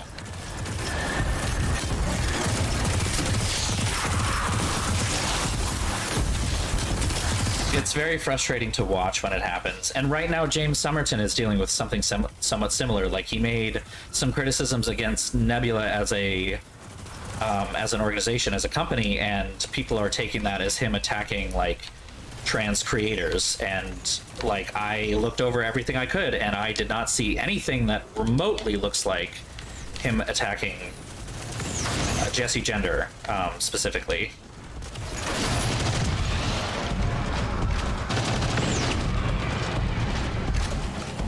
Like, and even Jessie was like coming out and saying like, that is not what happened. That's not what's going down. That's not what's going on here. Like, please do not harass him. Like, people were sending him and his partner death threats, and someone was apparently basically like threatening to accuse him of sexual assault. Like, what even is the internet right now? Like, what even is this? But, you know, I can go on about this forever and be forever mad about it, which I will. But, like, come the fuck on.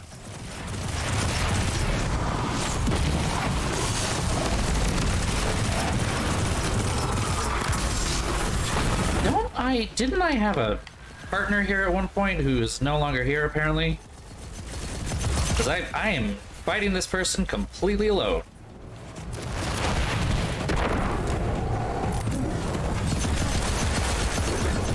Because I'm getting the shit kicked out of me by all the ads while I'm trying so desperately to kill this guy. There we go. Okay. Phew. Where were you? The whole time. The whole time.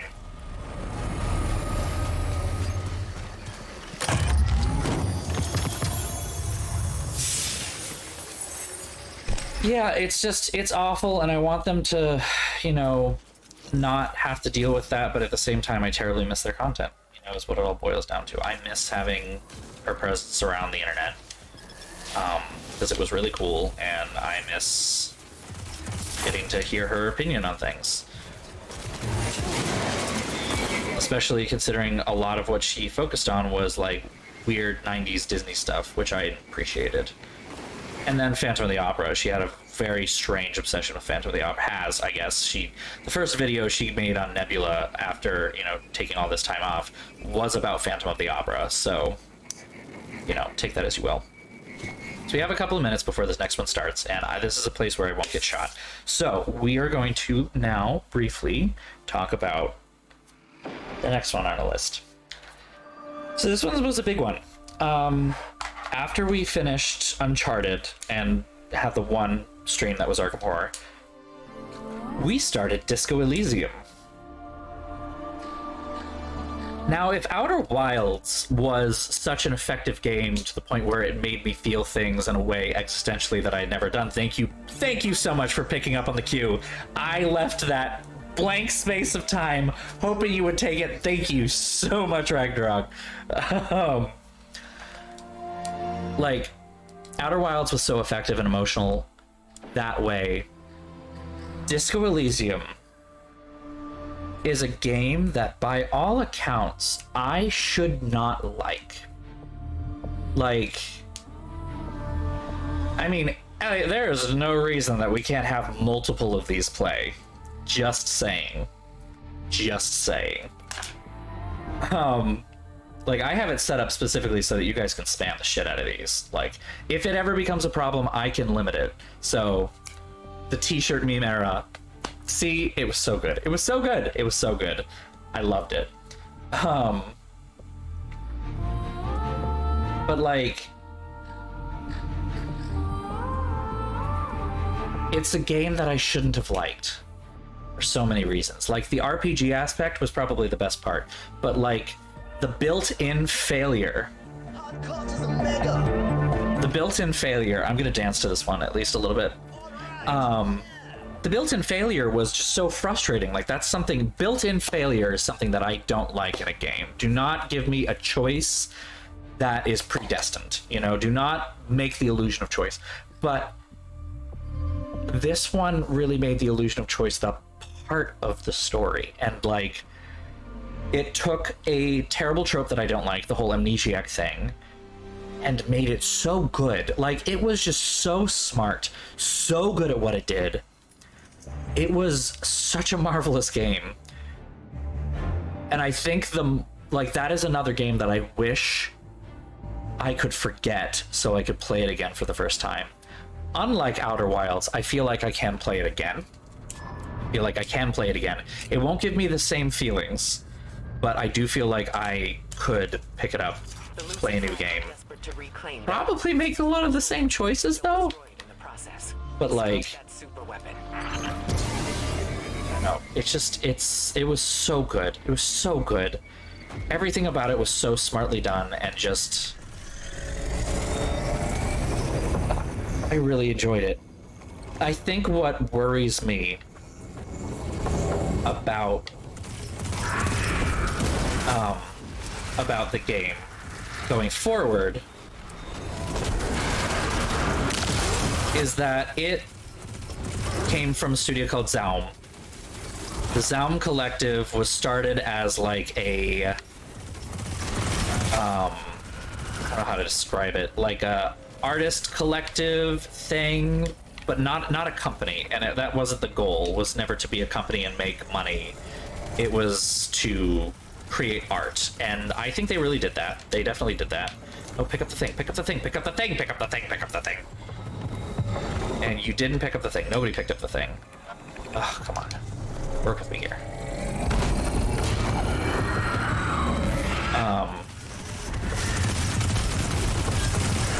Zaum has apparently fallen apart. Like, absolutely fallen apart. I'm not sure what's going on exactly. There's a lot of accusations being thrown around, but like the artists that made up Zaum are no longer there, and the business manager that kind of took it over, it sounds like he's a bit of a piece of shit. And I just... Body in a tree and Disco Elysium moment. Yeah, seriously. Like, I feel like it is enough that it can be itself referential, and I'm kind of surprised we haven't seen more projects that seek to emulate it, right? Like, I'm just kind of surprised that I haven't seen more that want to emulate the success, even just with the genre type and thank you. Just, I don't know, I want more of it, and I want more of the world and the characters. Like, it was left in a way that was satisfying, so I'm not saying that, like, what happened can never happen again with it, or whatever, you know? We don't need to pick up with a direct sequel, but, like, it was just so cool. It was so cool.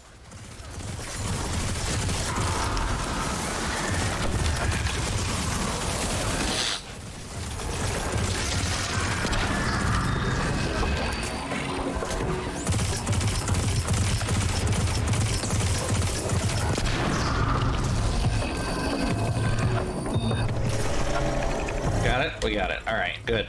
Moving on. Moving on out. Moving on up. The next games we have to talk about are actually just the James Bond games. So it's somewhat topical, you know, shooting things. At least, I suppose it's topical.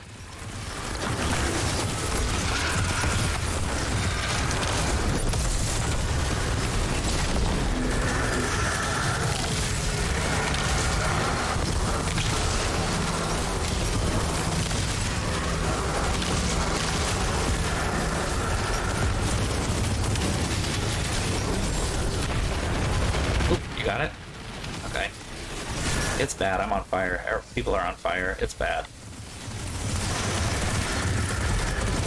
Ah! You guys finished it before we could do the thing. Kill this guy, we take the thing, and oh man.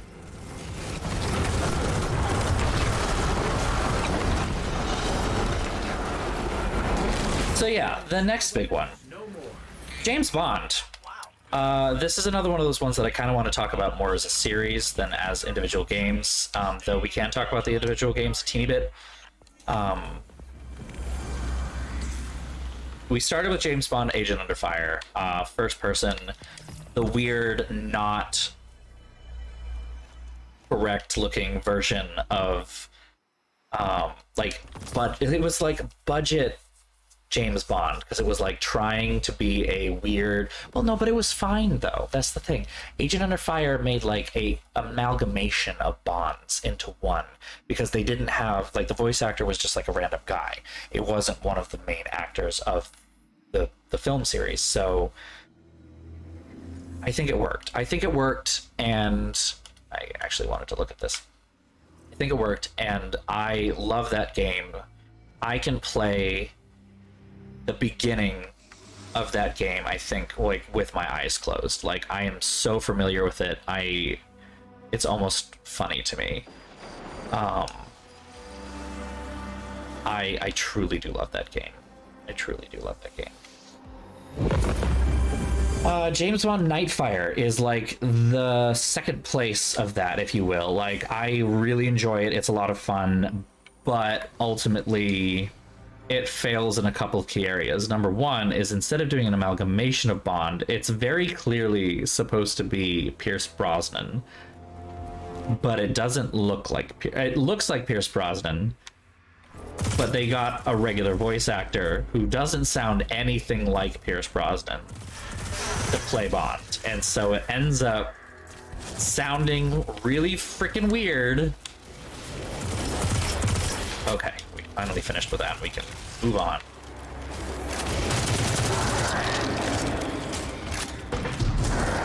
It just ends up sounding really weird, and I didn't like it then, I don't like it now. And there are parts of Nightfire that just feel slow comparatively. Like, Agent Under Fire felt too rushed, but that was kind of a limitation of the time period that it was kind of in terms of game development. Like, there wasn't much you could do to it, but Nightfire felt like they extended it out, but didn't have, like, they wanted to make these big maps that you played in single player, but they didn't have the resources in the consoles that were available at the time to fill those maps. So it feels empty. That's my criticism of Nightfire. Everything or Nothing, James Bond Everything or Nothing, where they actually got Pierce Brosnan to show up, and it's actually Pierce Brosnan. That, but like Willem Dafoe is the villain, right? And like Heidi Klum, I think she's fallen for you, James. Like, seared in my brain. Seared. And the singer Maya is in it. Like, who the fuck remembers her?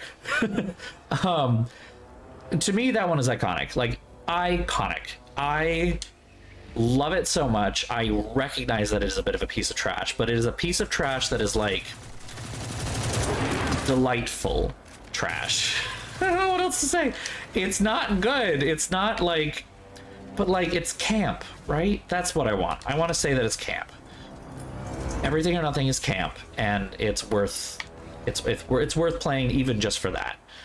It is the best of like campy Bond, but in the modern era and a video game, and I love it.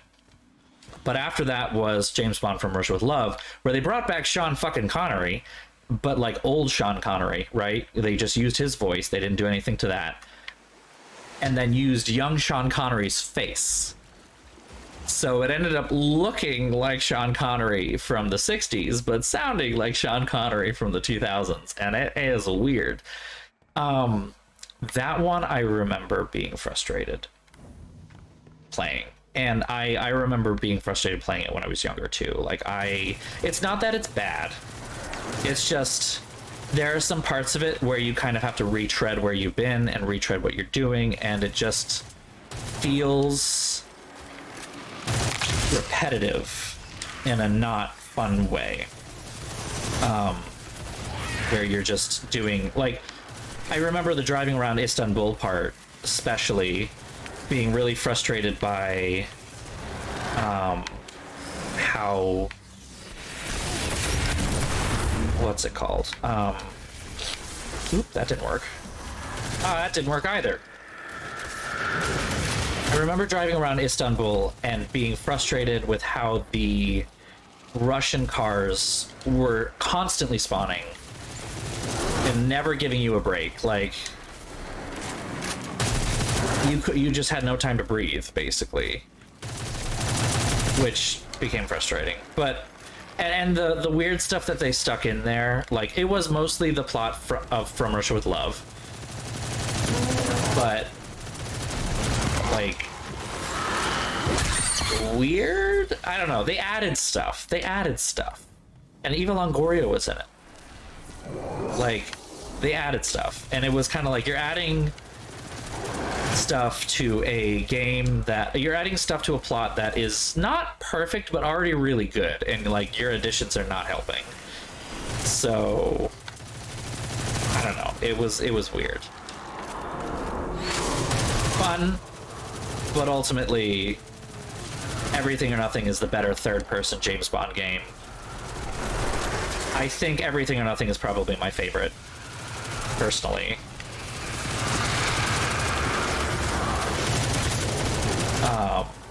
Just because of how camp it is in a beautiful way. Like, I enjoy playing that more, I think, than any of the other ones, with Agent Under Fire coming in at a close second. Like, Agent Under Fire is a really fun time.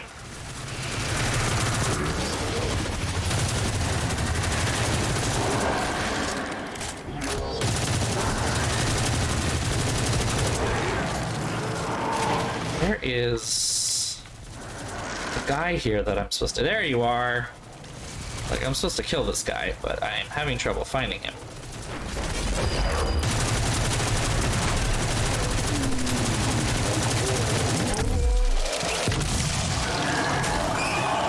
Okay, what's after that? We had James Bond, Agent of Fire, Nightfire, Everything or Nothing, Firm Rush with Love. Then we got to one of the big ones, but I am misremembering how big it is. The Mass Effect trilogy. Mass Effect 1, Mass Effect 2, and Mass Effect 3. We did play them back to back. We didn't intersperse them with something else. So many memes. So many memes. It was such a good time. And Mass Effect is such a good game. Like, I was so glad to play the remastered versions too. Like, it was good. Even just with that, like, just...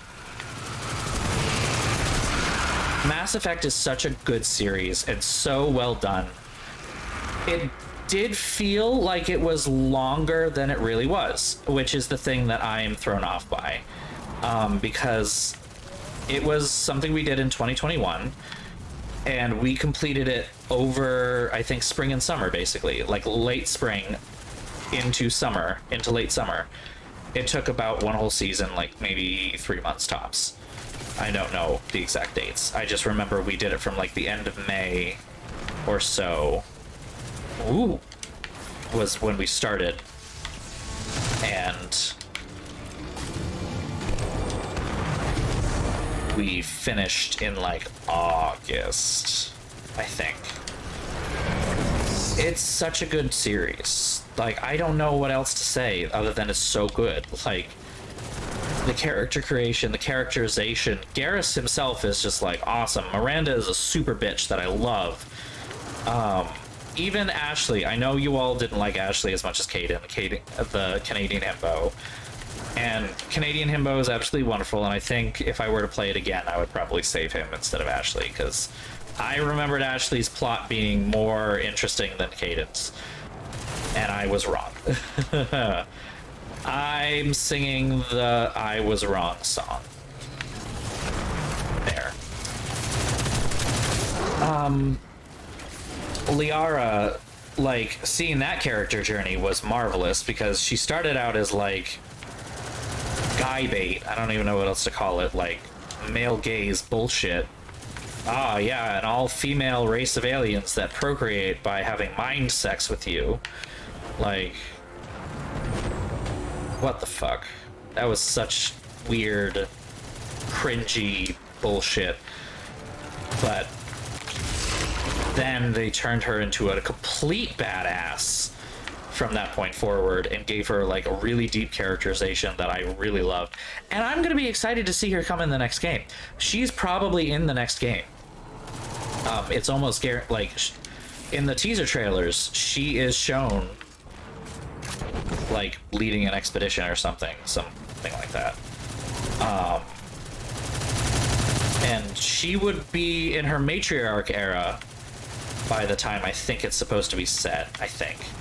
And I don't think we're getting back the original cast. We're probably just getting her, because everyone else would be dead at that time, which I appreciate. I don't know. I just am... This tomb. It's not just that. Yeah, I'm hoping that the next Mass Effect game will be very good. Yeah, this is Yeah. where I met him. One night. 36%, activities, 36%. This is where I thought I mattered. Cool. There is a thingy over I here. thought you were a monster for choosing. So yeah, Mass Effect, really fucking good time. 10 out of 10. Perfect experience. Would not change anything, except for those Mako sections in Mass Effect 1, because I'm sorry you had to go. some of those planets got real fucking boring, real fucking fast. And driving around with the fucking Mako, while better in the Legendary Edition, they fixed some of the issues. It wasn't as floaty, Spike in darkness levels near your location. but The Scorn are up to something big, and it was still not good. Like, the original was way worse. I don't even know how to describe it. I think I did pretty well at the time. But, like, it was just so floaty and awful that it's kind of a good thing that they fixed it the way they did. Because, yeah, it would have been bad to play otherwise, like really fucking bad. Bad news bears.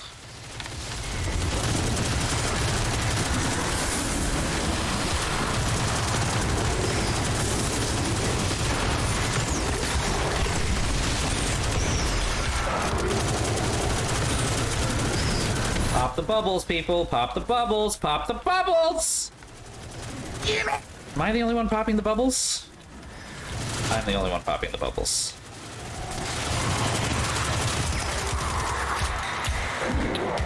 After we played Mass Effect, we played Psychonauts and Psychonauts 2. And I love Psychonauts. I love the series so much. It's so much fun.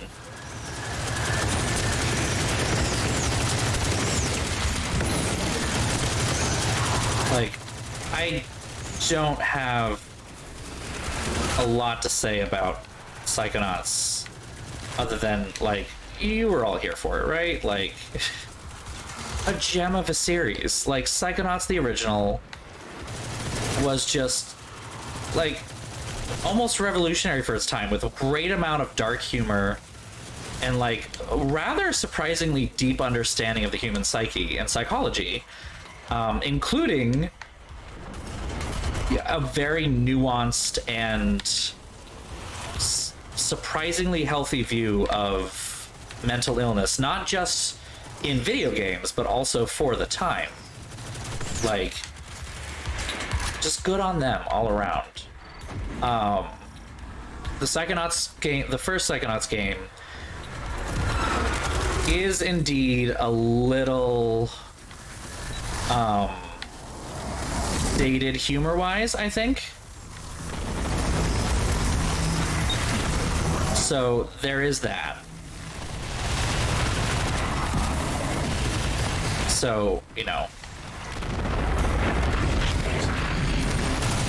I won't pretend that the first game is perfect by any means. It'll be interesting to see how the second game stacks up over time, but they definitely approached it in a better way. They knew what they were doing going in and even acknowledged the mistakes they had made before. So I do like that. I do want to have a moment to talk about the one time we did stream VR and did Psychonauts Rhombus of Ruin. Where's the chest? Why can't I not find it there? Because Rhombus of Ruin was surprisingly fun. I did not think I was going to like any VR ever, and yet I greatly enjoyed that experience. I don't know if it was the setting and the humor that I was enjoying more, or because there was some really good stuff in there. The fucking fish people thing, great. Like, completely dropped. The whole, like, multiple sunken crafts and stuff like that, great. Like, excellent. Awesome. Loved it. No big notes there. Psychonauts 2. Yes. Jack Black. The cast. So good. It was so good. And, like, better than the original. It's not that it's rare for a sequel to be that good compared to the original, but, like, when the original was as good as it was, it's so hard to top that. And that not only did they top it, like, gameplay-wise, but they also topped it humor-wise. They topped it psychology-wise, like tackling totally new concepts in really wonderfully clever ways, and just mind-blowing level of detail that I loved. Like, you know, even going a step further, like, I played it over the summer of 2021 on stream with all of you. And then I played it again, I think, a couple months ago, over this last summer, I want to say. Simply because, like, I just loved it so much. And it was one of those games that just felt easily replayable. Like, I just started playing it, and I kept going and kept going. Like, I didn't have to stop to think, or I didn't have to, like, do something different to re-experience it. Like, I just played it again. Nothing felt particularly challenging either. Like, I mean, it was challenging, but not, like, hard. I don't know, it was so good. Like, I want more games like that. And games where, you know, there's, I suppose, some cartoon violence there, right? You know, it's not like all perfect. I'm not going to pretend that, you know, I'm not going to pretend that it was, what's the word I'm looking for here? I'm not going to pretend that the game was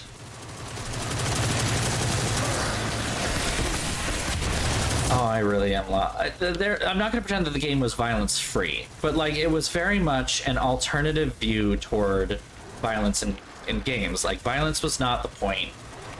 Combat is not the point. There was some combat, there was some kind of sillier stuff, but like for the most part, you are not fighting things. You are helping people.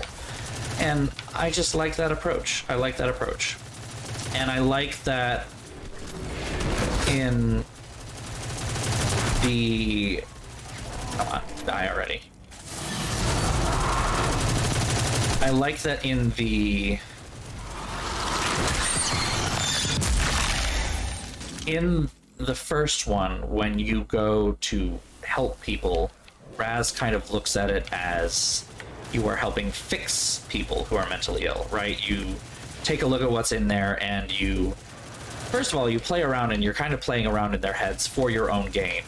And maybe you fix them, but you're not going in there with the intent to fix them. So first of all, you're going in with bad intent, you know, selfish intent at least. And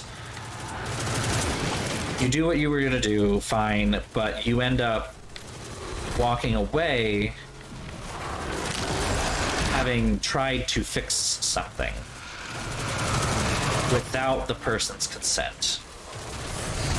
And it's made so wonderfully clear at the beginning of the second game, you know, with Hollis, when you go into her head and you mess around in there and you like damage things, you make things worse.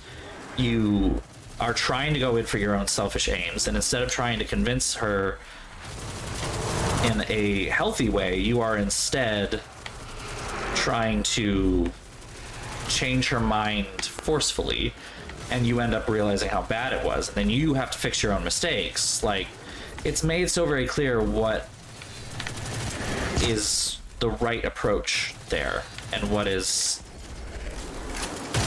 that you want to, you know, in the field of psychology, in the field of therapy, you are trying to empower the person to make choices of their own without feeling burdened by their own mind.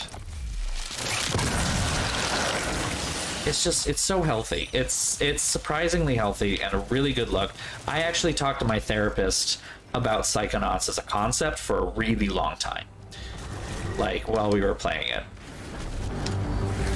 because in some ways playing it again recently even helped me put some of my own psyche in order, I suppose you could say, especially given that Psychonauts 2 dealt with people who are a little more neurotypical and maybe just have some neuroses that aren't necessarily mental illness, right?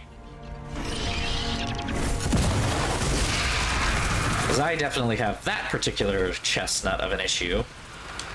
It's not that I am, you know, above that in any way, shape, or form, but it is like, I don't need medication. That's not what I'm looking for, and that's not what will help me either. I don't know. You know what I'm trying to say, right? Like, medication is not what will help me with my particular problem. Are you really gonna say this voice line every single time we go down here? Yeah, this is where I met him. A knight. My guardian. This is at 43%. Ugh, it's taking forever. I was cruel when we met, Finch. It is taking a while to do this. Choosing to hide willingly.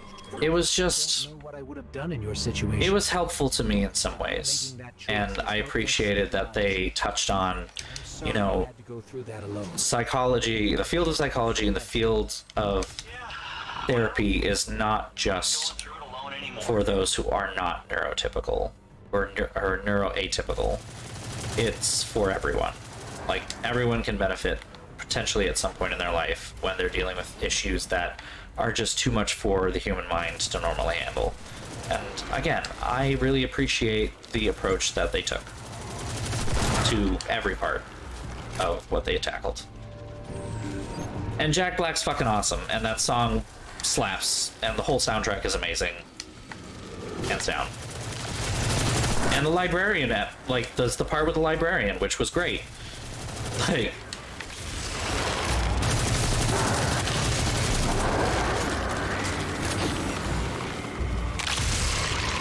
I need to stop talking about Psychonauts. It's a good series, okay? It's good time. Cross off Mass Effect here. Boop, boop, boop, and then Psychonauts. And after that, we played Bayonetta.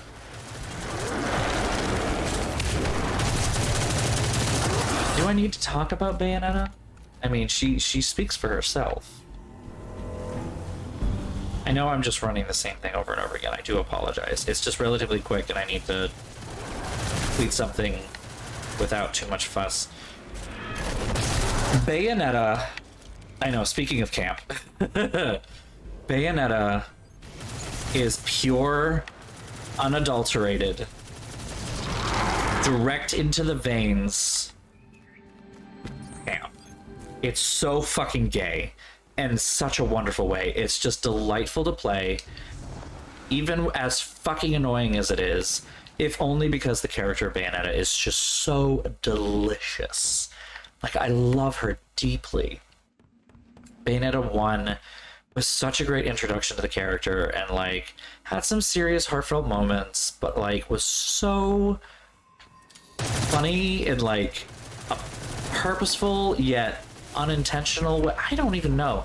Like, just so good, so good. It was so fun, so good.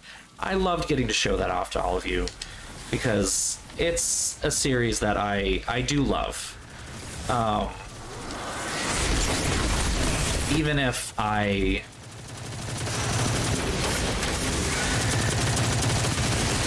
don't like what they did in the third game. I don't know what they did narratively in the third game. I guess I need to start with that. I've heard that it's bad. I've heard some inklings of what happens, and I don't like what I've heard, but I'm also not surprised. It is a Japanese company after all. However, the thing that I am most upset about is that it turns out the voice actress that was Bayonetta for Bayonetta 1 and 2 is actually a piece of shit. Like, not super duper like hardcore piece of shit, but just turfy enough. And I don't appreciate turfs in my game about like trans lesbians. I don't appreciate it. So that was kind of disappointing. But then to hear that Bayonetta is now voiced by Jennifer Hale, who is female shepherd from Mass Effect. So there is that. Like, she is hardcore ally status. I do appreciate Jennifer Hale. And there was a whole controversy that went down relatively recently in the gaming world because of Helena Taylor, who was the voice of Bayonetta, or was. Because she, I guess, was demanding higher pay, which is something that I, on the whole, support. And I do still support that she should have had higher pay. I think, overall, that should have been considered a little better. But she was kind of misrepresenting exactly what happened. And not...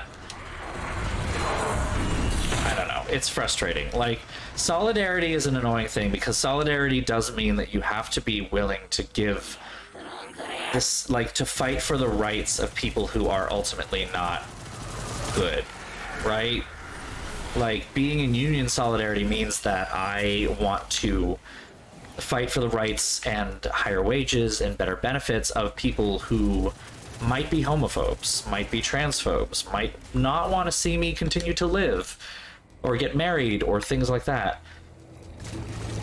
But it does mean that I have to be in solidarity with them to some degree, because at the end of the day, we are working class first. I kind of hate that, but it's true. So that was a frustrating thing.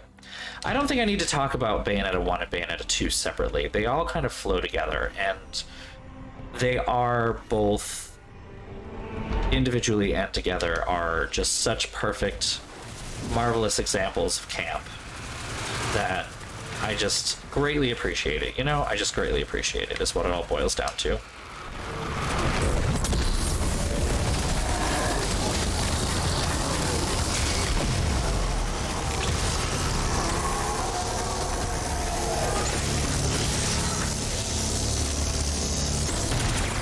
Someone's still alive. There we go. Woo! So yeah, I don't think I need to say any more about Bayonetta. It's more that they really are going to do that line every single time. It's just, it's self-explanatory in so many different ways. Bayonetta is so fucking iconic. I love it. And that's why I'm kind of excited still to play the third game, even if I have been told that the ending kind of sucks. So the last game of 2021 was Pillars of the Earth. Pillars of the Earth. And Pillars of the Earth was a fantastic game. Like, a really good adaptation of the book. I liked what they cut, because they cut out some of the stuff that was kind of from the book, but still made clear what was wrong with, like, because I'm trying to remember the characters' names. The one that eventually became the Earl of Locksley or whatever. The, you know, guy who does the sexual assault and is gross. That one. He is way worse in the books. And it got to the point where it almost felt somewhat gratuitous, right? So it was good that the game took a closer look at that and said, maybe we don't need to go that hard to show that this man is a bad man. We can show that he's a bad person and how he's a bad person with a little bit more tact. And I did appreciate that. The other thing that I remember specifically of Pillars of the Earth was just how ridiculous Philip was, because he, like, his walking animation was supposed to be like this little shuffle in his robes, right? But like you walked around and you get to the village and he's like shoo, shoo, whoa, whoa. The Philip Go Zoom thing was fucking hilarious to me. And I know it was like a dumb personal meme, but like it's still funny to me. Mismatched walk animations are always going to be funny. I will never stop finding that enjoyable. So yeah, that was Pillars of the Earth. Not a whole lot to talk about. It was a really, really good adaptation, and I really appreciated the ways that it let you play out a story that I had read. But, you know, in terms of an adventure point and click, it was kind of... A human sacrifice, but it'd be rude to say no if you bring one. It wasn't the most notable of games, I think, without the fact that it was a literary adaptation, is what I would say. That's kind of what I got, what I felt out of it.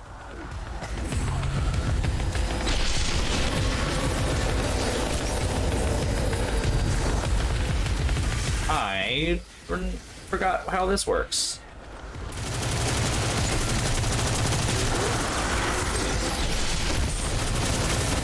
Ooh, there's a friend here.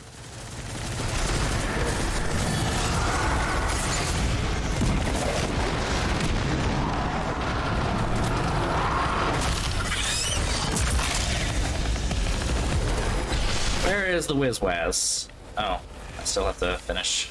Oh, there he is.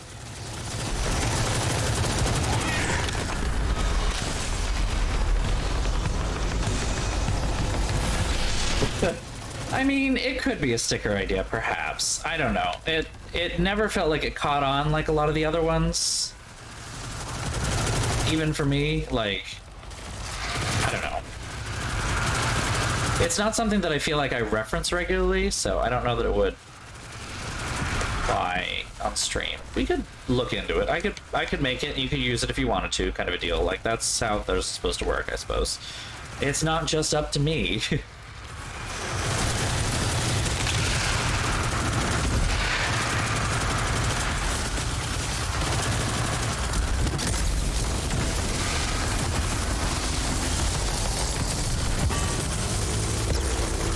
Why no work? Why no work?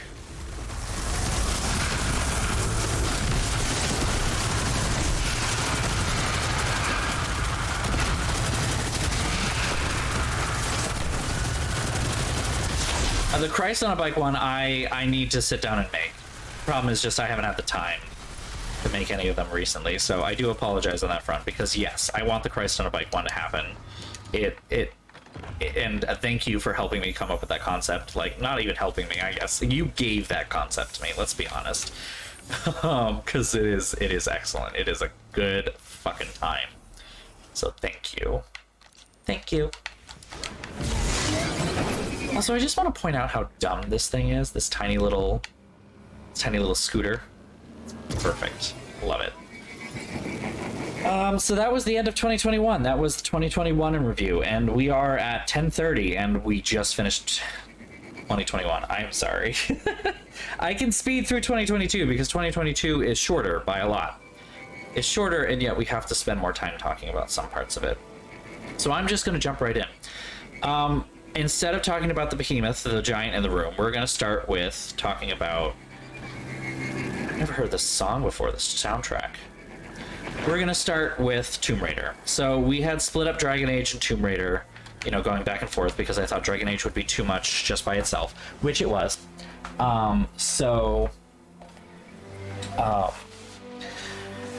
Tomb Raider Anniversary, Tomb Raider Legend, and Tomb Raider Underworld.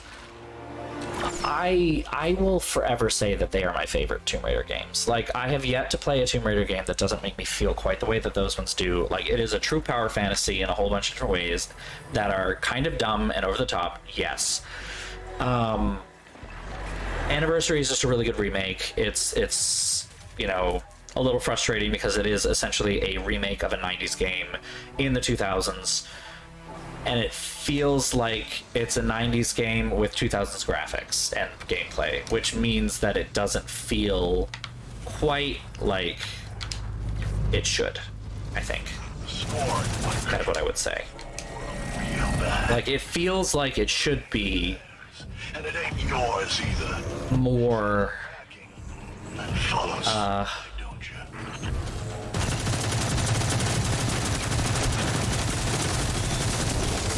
it just felt, you know, in the same kind of way that James Bond Nightfire felt kind of like a in the same way that Nightfire felt kind of like a strange piece of game development with I'm getting launched to space. Okay. A strange piece of game development where they wanted these big maps that had a lot of emptiness in it. It kind of ended up having the same feel in Tomb Raider Anniversary. Like, there was a lot to move around in, but it ultimately was kind of empty. And that, I think, is my problem with it. Right? Tomb Raider Legend, technically created before Tomb Raider Anniversary, so I won't, you know, say that it was technologically better, but it was technologically more of its time, and it had a tighter feel because of that. There wasn't a big open world area. They weren't trying to emulate Skyrim. Which I don't think was actually what they were trying to do, but like, they weren't trying to do an open world game because open world games were all of the rage. They were trying to do a tight, linear, level by level kind of game. And they succeeded doing a really good job with that, I think. Where's the fucking splinter thing? I think they succeeded. I think it is a very tight, really good experience. Legend is my favorite one, easily.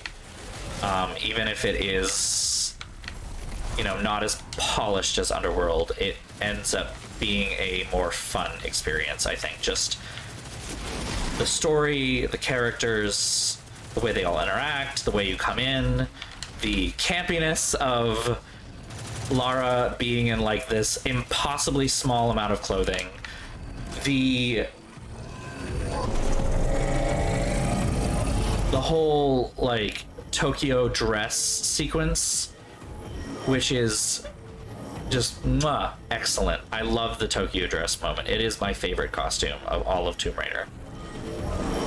Tomb Raider Underworld, another solid experience. You know, maybe not the best way to go out in the series in terms of like just not giving us the kind of closure I think I wanted. I don't know. It felt like they wanted to make another game after it, but they were also trying to wrap up the arc. It just came across weird, ultimately. Like, and that's my problem with it, I think. I disliked it because of that.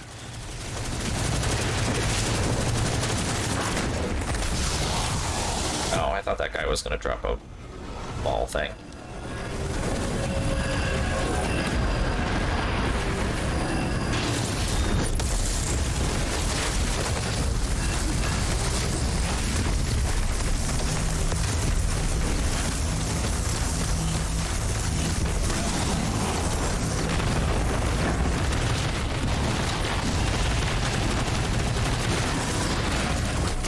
So yeah, Tomb Raider Underworld was not as tight and as fun as Tomb Raider Legend, and Anniversary I think even had some benefits to it that just you didn't get to see, you know. I don't know. That was a close one. It had some issues, and it was unfortunate that that's where that series ended, and then we had the reboot, which is excellent, and that's kind of a little thing that I want to kind of throw out there. How do we feel about playing the reboot series? Like, do you want to see more Tomb Raider? It's something that I'll pose in the Discord for sure. Speaking of Discord, just, you know, plug. Boop. It's something that I feel like we can talk about more in the Discord and, you know, address if there is interest. I definitely have interest in playing the games again, and I have been holding back in case we want to stream it, because I'm probably not going to play them twice. Ooh, weird. So, yeah, throwing that out there as a possible thing people might want. More Tomb Raider stuff. It's a grittier, darker, more realistic Tomb Raider, I guess is what I will say. And that doesn't mean the plots aren't fantastical, but like, Lara is a much more believable person. To some degree. There are some issues. I have hiccups, cool. That's a really good time to have hiccups. There are some issues that the new Tomb Raider games struggle with in terms of characterization versus gameplay. But overall, I think they're still really good and positive experiences that I really enjoy. They're much larger games than the ones that we played, though, so just, I guess, keep that in mind. So yeah, Tomb Raider. After Tomb Raider, there was Dragon Age and Dragon Age Origins. Was what we started with, Dragon Age Origins. Dragon Age Origins is such a marvelous entry point. It does such a good job, I think, of being expansive and feeling like a tabletop RPG. And I think that's what they were trying to do. They were trying to essentially make a... they were trying to make a... There we go.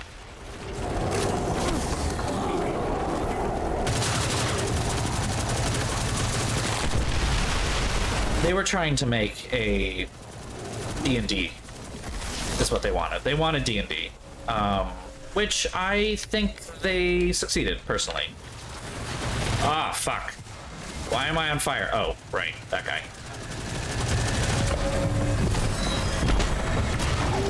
I am soloing this and not having a good time with it.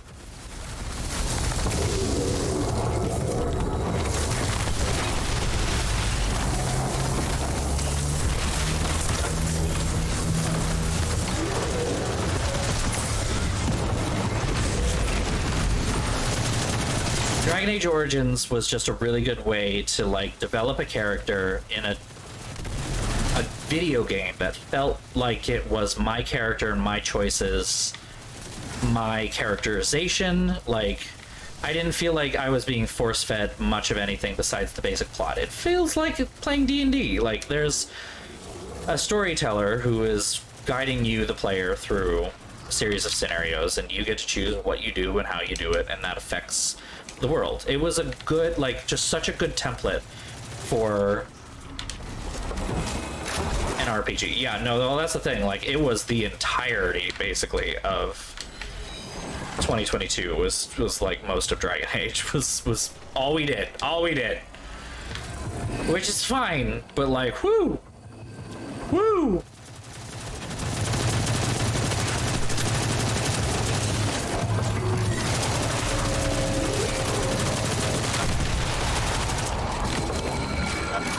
Where'd you all go? All right, bye then. Dragon Age Awakening. I will talk about Dragon Age Awakening a little separate, because it both was a buggy mess, but also more Dragon Age Origins, which I really appreciated. It felt like, in some ways, it felt like it was supposed to almost be its own standalone game, but like a shorter version of Dragon Age. I think it failed to be that, exactly, because it ended up feeling like a DLC, which is what it was, ultimately. So, you know.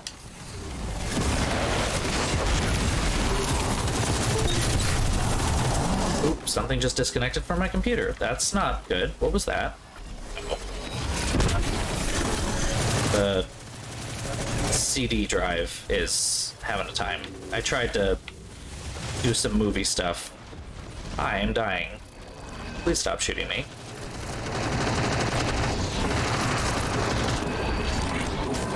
I'm a little tankier with my other build, and this one is not one of those. I appreciate this, though.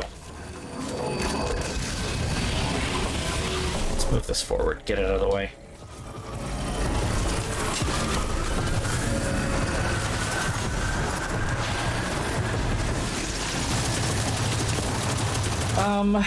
Dragon Age 2.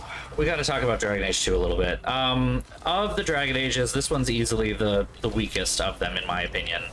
I know I don't share this opinion with a lot of people. Some people find Dragon Age Inquisition to be worse, because they feel that it kind of jettisoned the slowness and the slowness of the other games in favor of a lot of kind of, what's the word I'm looking for here?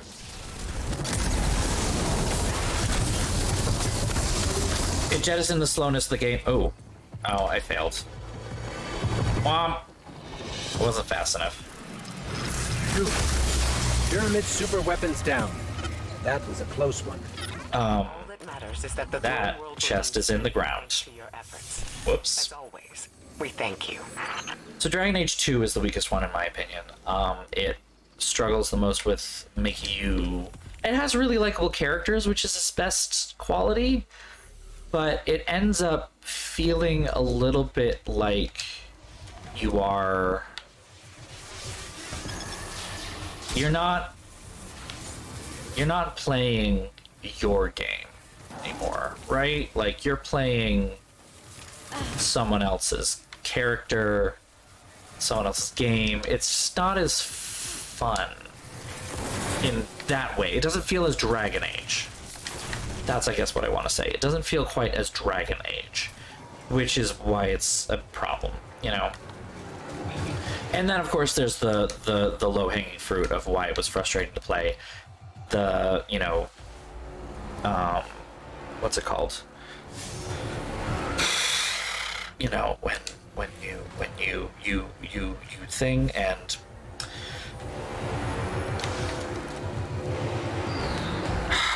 words are hard. Why are words hard?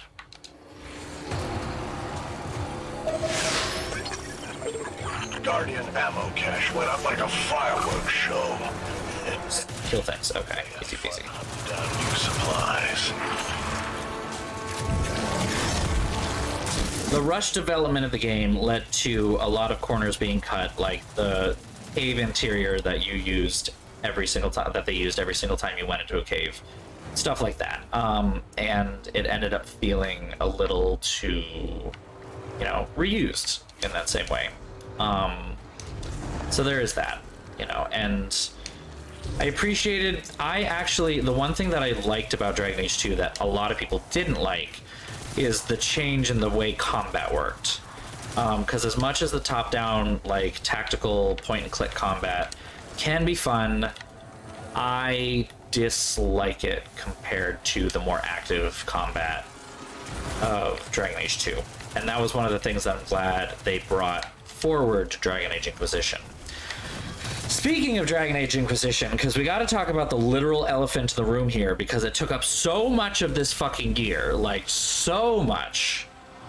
Which is fine, like, it's a good game, and I really enjoy it, and the characters are amazing, and, like, even though it had some limitations, more limitations on it than Dragon Age Origins did, it ultimately felt more like this character was yours than Dragon Age 2 did. Not as much as Origins, not as little as 2. Fuck Solus. Fuck Solus. I hate that egg so goddamn much. I cannot stand the people who simp for him. I do not understand. There are, like, they're Tumblristas. Like, it's Tumblr. Tumblr was really big into Solus. There was a lot of people being like, oh, you know, he's like pure elf, and like almost elf supremacy, like, became a thing. Like, it was very weird, in, like, not good ways. Also, Solus himself as a character is just a piece of shit. I want him to fucking die, so I'm looking forward to killing him in Dragon Age 4. I am looking forward to murdering that fucking egg of a man. Derogatory egg.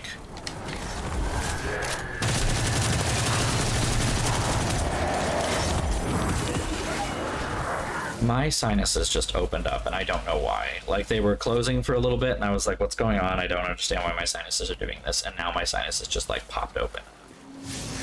Get it. I don't get it. What are we doing? 57% activity completed. Oy. Okay, we're gonna go do another Lost Sector in a second. Come on, die! Those things stop, like, Death Star shots, I think. So yeah, Dragon Age Inquisition was a really fucking good time. I don't know if I like Dragon Age Origins or Dragon Age Inquisition better. That's a tough one for me to say. I think they are both equally strong for different reasons. And so it is hard for me to say one way or the other, purely because they are both really good for different reasons. I can't decide between the two. It's like comparing apples to oranges at that point. They're both fruit, but, like, one's citrus, one's not. I don't actually know what an apple is called in terms of types of fruit. I don't think it's a berry. It's not a botanical berry. Whatever. So yeah, Dragon Age Inquisition. We had to talk about that. We finished talking about Dragon Age. So we got 9 minutes before I'm gonna try closing out, even though I don't have to get up tomorrow. It's nice.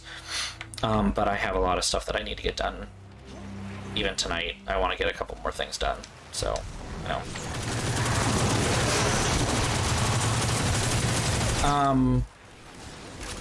So after we finished Dragon Age Inquisition, we did that double stream of those 2 little games. Before I Forget was the first one, which was sad, sweet, really well done. Like, it made a really good impression to show just how scary it is to experience memory loss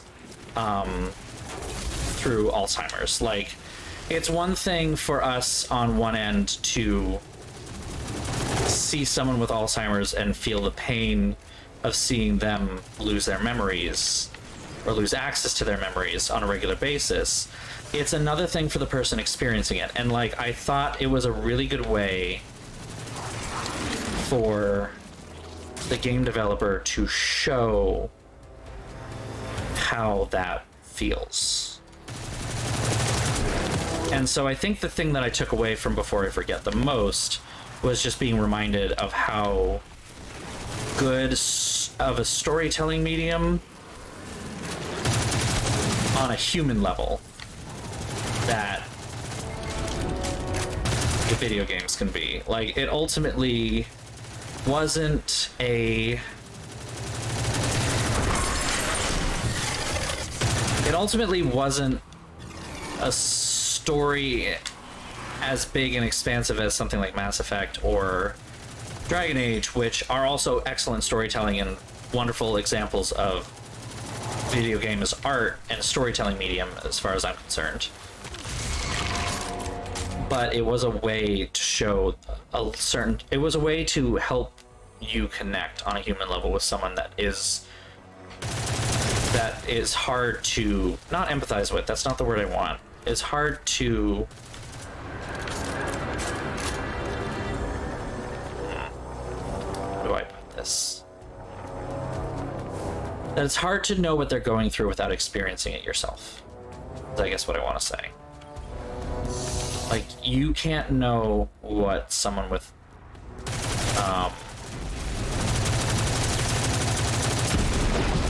you can't know what someone with Alzheimer's is going through,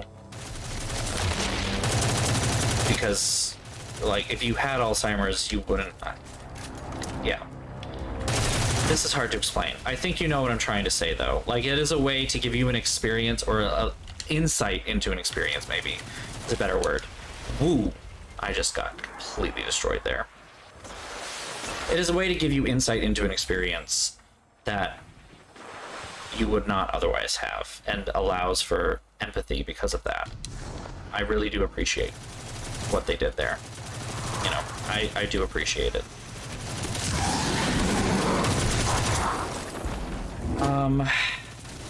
Then there was Queer Man peering into a rockpool.jpg, which I unironically loved. Queer Man peering into a rockpool.jpg. I walked in thinking this is going to be sad and I'm going to hate it. Like, this is going to be depressing. It's going to be like... I thought it was going to be a story about... I thought it was going to be a story about Alzheimer's and memory loss, but from a queer perspective specifically, and, you know, showing how queer people don't have the same kind of blood-based family network that, you know, straight cishet people kind of have by default, or think they have by default, you know, because there's still unsupported families in straight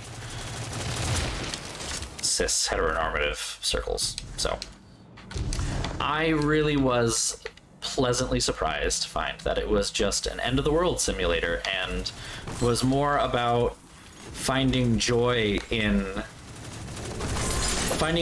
little moments of happiness in an otherwise terrifying landscape, which felt very 2022 and 2021 and 2020. Like, it was refreshing to have a truly positive game that acknowledges terrible things. Like, it wasn't just there's hope if there's the one person who can save everything. Moments of absurd joy. Exactly. There are moments of absurd joy, and it was an excellent just depiction of that. And like, showing how, you know, it's our connections with other people that really help make that joy. Whatever those connections may be. Even if, you know, I don't even remember. Was Darl? Darl was the name, I think? Just delightful game. Short and incredibly delightful that I greatly loved. After that was the Council.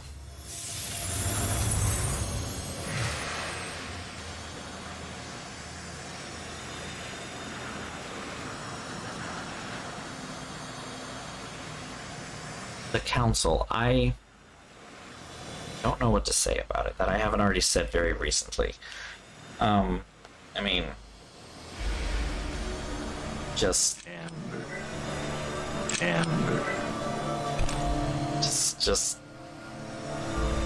don't know what to say. I don't know what to say. It was a fucking strange, weird, kind of interesting and delightful and fascinating game that is perhaps either tied for the strangest game experience I've ever had, if not the strangest. It's hard for me to say.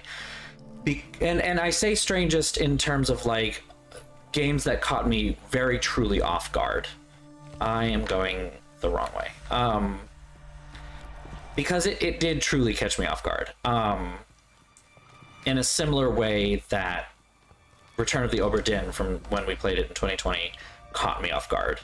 But where Return of the Obra Dinn, it caught me off guard and was like, what the fuck? This is so cool. Like, I can't believe they wove this in, and they did a really good job of all of that, weaving the story and giving you the little bits and like making me want more lore and more story. I walked away from the Council just being like, what in the actual fuck did I just like witness? What is going on? What is this? I don't understand. And it didn't necessarily leave me with that same feeling of I want more, which is fine. It didn't need to be, you know, that, but it was kind of funny to me just how bizarre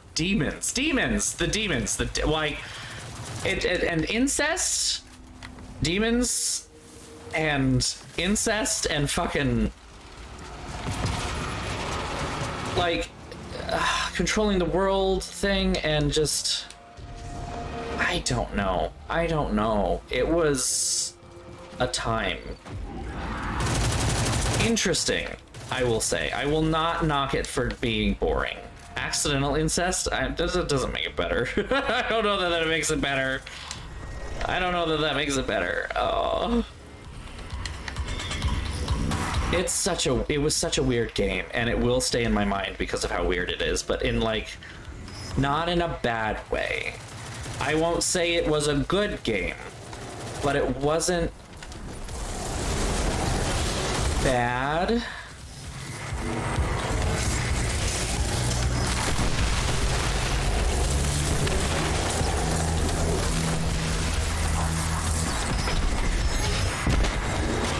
I don't know. You're not good. You're so nice. You're not bad, you're not good, you're just nice. I'm not nice, I'm not good, I'm just right. I'm the witch, you're the world. Woo! Exploding. I'm what no one believes, I'm the witch. You're all liars and thieves like his father. Like his son will be too, why bother? You'll just do what you do, it's the last midnight.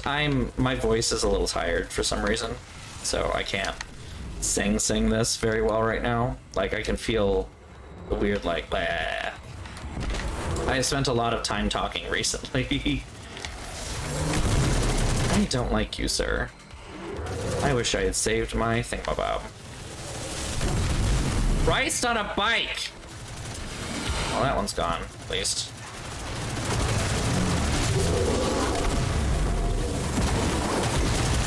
Not gonna be able to finish this one either. Because we are running low on time, I want to make sure I get to the last one. And, well, the last one is the last game we played, Monkey Island 2. I don't know what to say about this that I didn't say the other night. Fucking weird. I expected weird, but not that weird, I think. So, you know, I'm kind of not sure what to expect for the next game.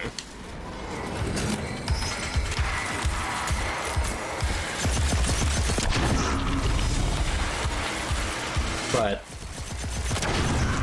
it was indeed a experience. Lots of moon logic that was frustrating to deal with, but that is what I expect out of a LucasArts game, I guess.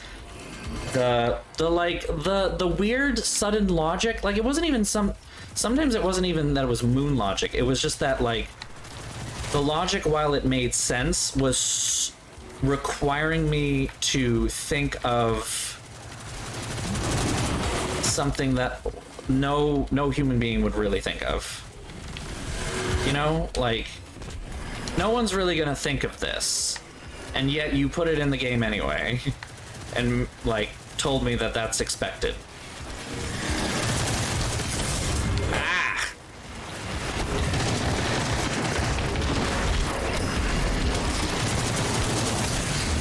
Christ. Oh, it's bad. Oh, it's bad.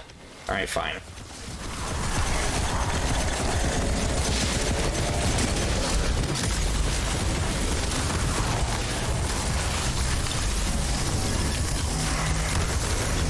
Because you're here, dickbag. Woo! Spicy. I'm not gonna win this one either, am I? Oh, I have the wrong gun out.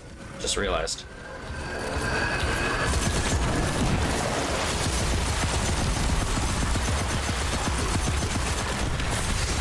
I'm gonna die. Yep. That's the end of this, so I might as well not bother.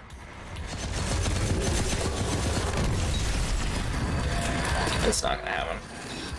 And yeah, that's the end of our you know, retrospective moment. It was an interesting year.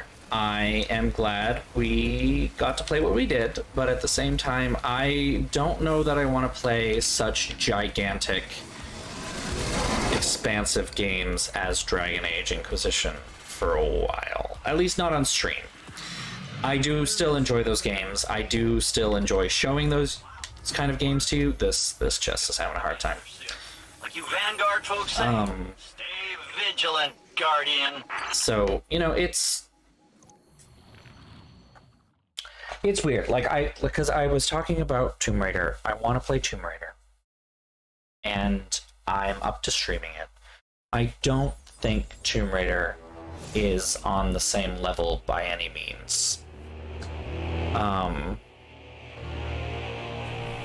Go ahead, pause. Swap this over because we are at the end of our stream. So that I can see what I'm doing. Shit. There we go. So yeah, I don't think the new Tomb Raiders are quite the same level of expansiveness as Dragon Age Inquisition. Maybe Origins. I don't know that they're even that long, though. It's been a while, so it's kind of hard for me to say. But I would be up to playing them again. It's been a hot minute. Be up to doing it again, I think. So we'll have to look into that and weigh in, I suppose. You know, think about that. But yeah, that's the end of the year. You know, there isn't any more. I'm not going to stream next week. I'm going to be out of town. I'm going to be out of state. Going to be down in the DC area, hanging out with my family, which will be nice. It'll be nice to see them again. It's been a long time since I've been down there. And I'm looking forward to even getting to do some stuff around DC, to be honest. Like, I really want to go to the International Spy Museum. I mean, I made no secret about how much I like the spy genre.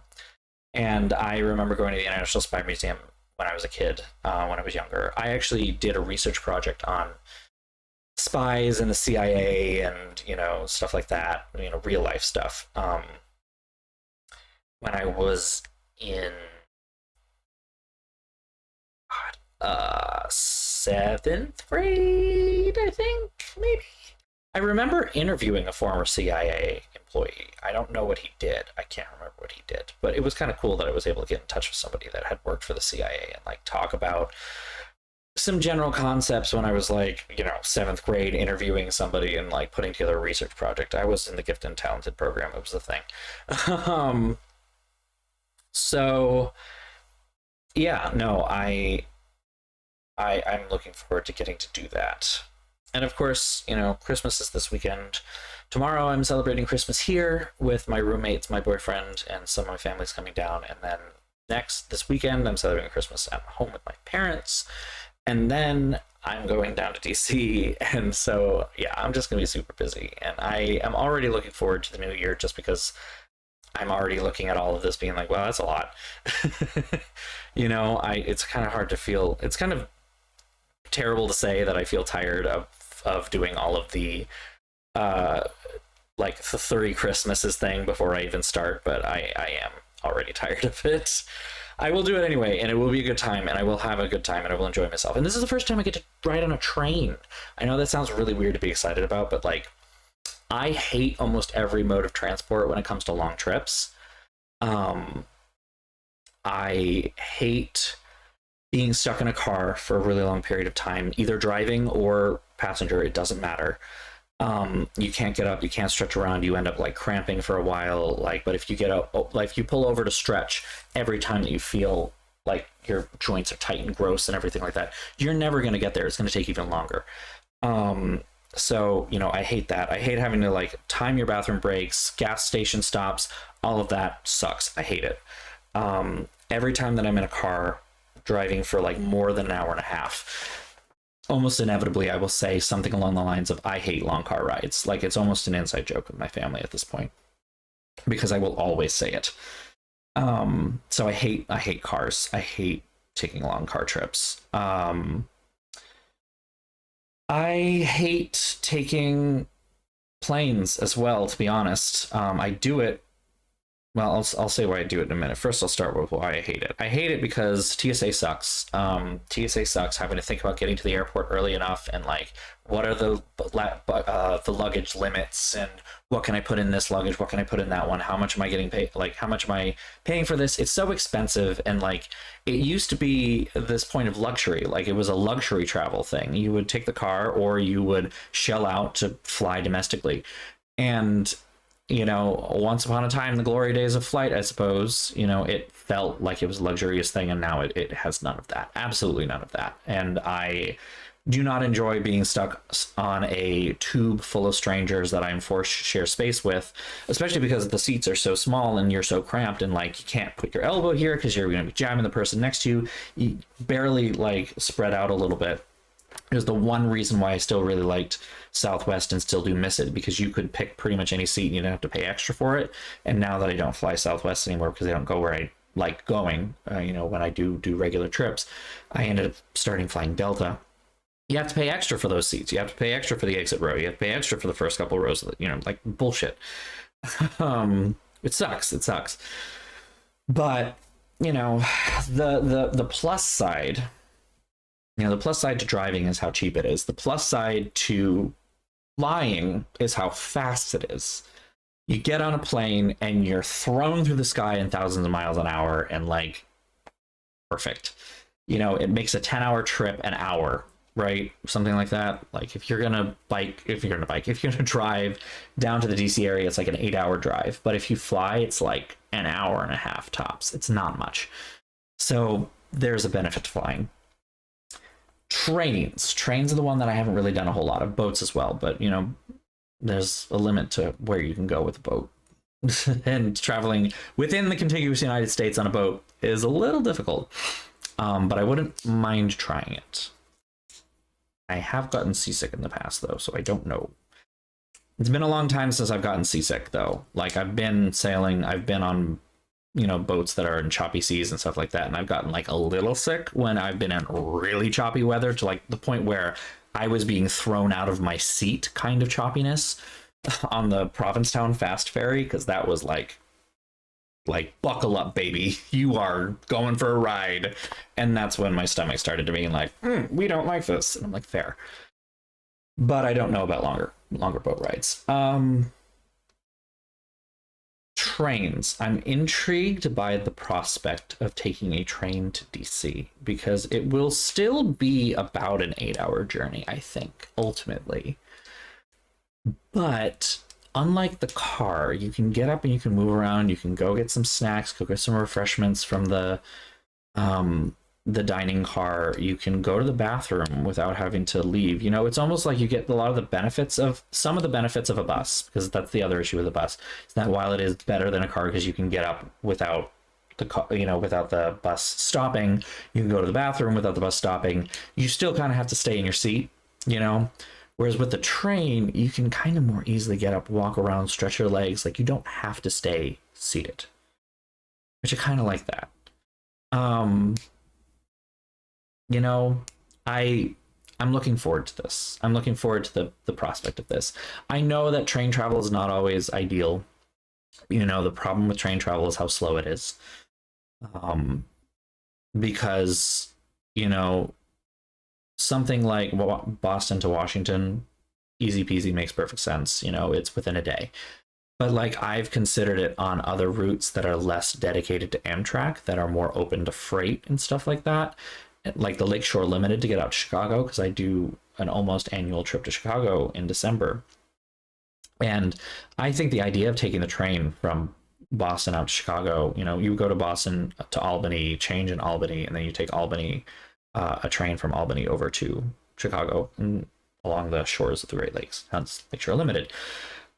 It sounds marvelous on some level. I know some people who have taken the train that way, but at the same time, it's like a 12 to 14 hour journey. Like, it is long time on the train. It might even be longer than that, actually. I can't remember. But like, to the point where you're almost considering, like, you might have to consider sleeping on the train. Like, you're going to have multiple meals on the train and you might have to sleep there. And at that point, it becomes a harder sell for me, purely because of the amount of time that you have to spend on the train. If like you are putting together a vacation and the train ride is part of that, and like you're expecting to spend the night on the train and you're going to get like a cabin or something like that, like a roomette or one of the rooms, then sure. But if you just want like a mode of transport for a weekend away, I don't know that trains are the way to do it, right? One of the reasons why this trip down to DC makes okay sense to take the train is we're going to be there for like 5 days, 5 nights. So, you know, ultimately, actually, I don't think it's that long.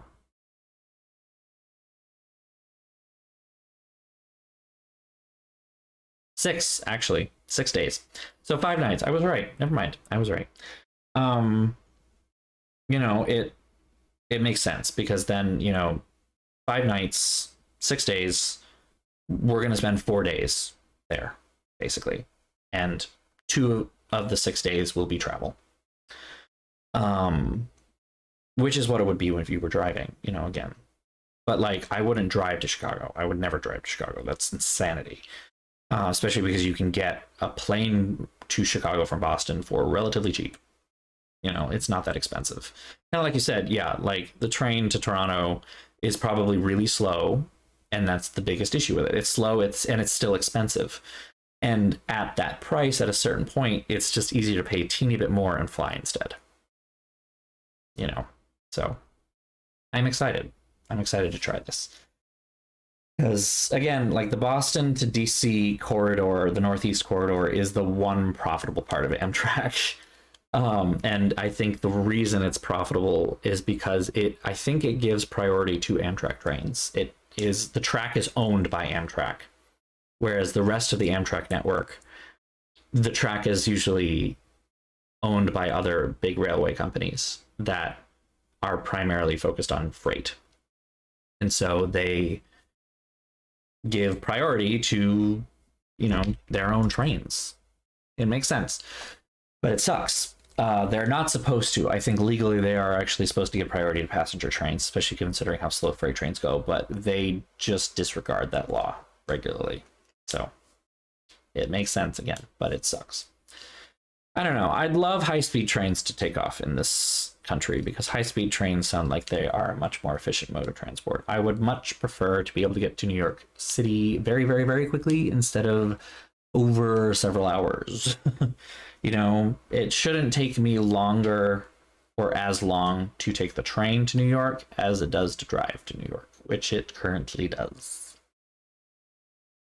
So, anyway, that's it for our stream tonight, and that's it for the year in review. We did the whole year, and I'm so excited to see what the next year has for this channel.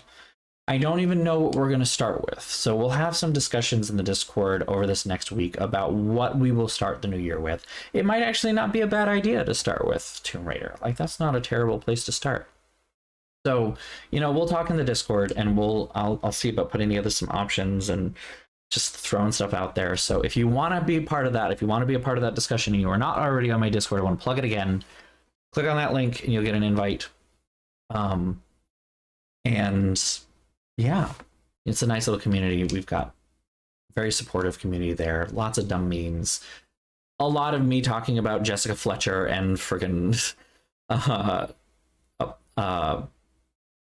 Murder, She Wrote lately because that's what I'm watching. But yeah, that's the Discord. It's also where I do the most up-to-date announcements. And, you know, if I'm running late, if something's held me up, if I need to cancel last minute, that's going to be where we have those. So if you want the most up-to-date stuff, go there. If you don't want to follow me there, but you want updates anyway, you can also follow me at BOSTrophyWife on Instagram and on Twitter. You'll get updates usually the day of a stream. Kind of going backwards in my usual spiel too.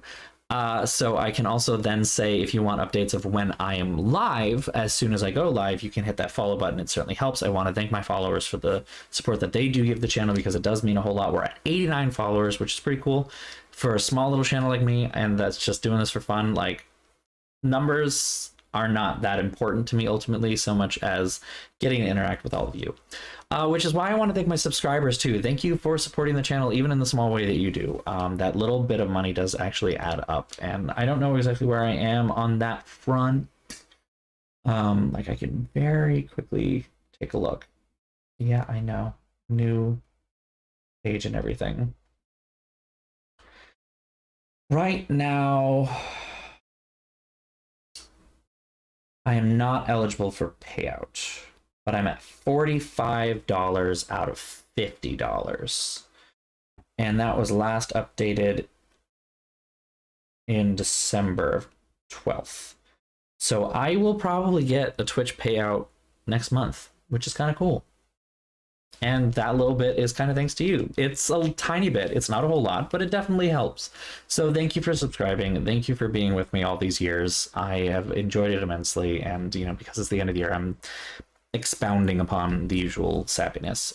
But, you know, if you want to support the channel and you are inclined to support that way, I would not say no if you hit the little subscribe button. So thank you. Other things, I have a YouTube channel, BOSTrophyWife. You can see that all the way over there. It is my archive, not completely up to date because I've been kind of lazy, and I'm going to hopefully get those videos that I've been neglecting up by tomorrow so that all of my archive will be up. But if you want to see any of the videos from my previous streams all the way back to the beginning of my career, that's the place to do it. There's a lot of weird stuff in there as we've kind of gone over. So all the games that we talked about today, they're all up there. Feel free to go take a look if you're curious about what I talked about. If you're curious about the games themselves, Steam's sale just started. So, you know, there's a lot of stuff that's on there. Disco Elysium is $10. Go get it. If you don't already have Disco Elysium, get it, play it. It's fucking good. So anyway, enough of that. What else is there? I think the only other thing is my tip jar. I have a little tip jar. It's Ko-fi. The link is right there. I'm starting to think that I might actually take that down, only because no one's used it in like 3 years. And it's one less thing to talk about at the end of every stream, so whatever. And it's also one less button on my stream deck. But if you are so inclined and you'd like to support me financially, a little tip, something there if you can't subscribe at this time, or if you're already a subscriber and you'd like to support me a little bit more financially, please feel free to click on that. Throw me a couple bucks. It definitely means a lot. It definitely helps. So thank you all so much.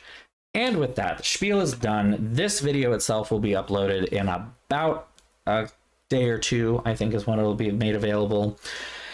And that's the end of 2022 on this channel. Thank you all so much for joining me for another great year. I'm so looking forward to what 2023 will bring us in terms of games that we get to play and the fun we can have on this channel, whatever that may be.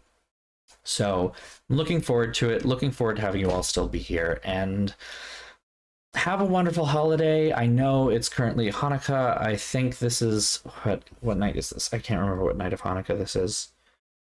I know Hanukkah ends after Christmas this year, though. So happy Hanukkah, happy Christmas, happy holidays, whatever you may celebrate, or even if you don't, I hope you just have a restful time. And happy New Year to everybody. I will see you in 2023 in January for our next stream on January 3rd. Thank you all. Have a good night. Take care. And rest up. Rest easy. I'll see you all soon. Happy New Year, everyone.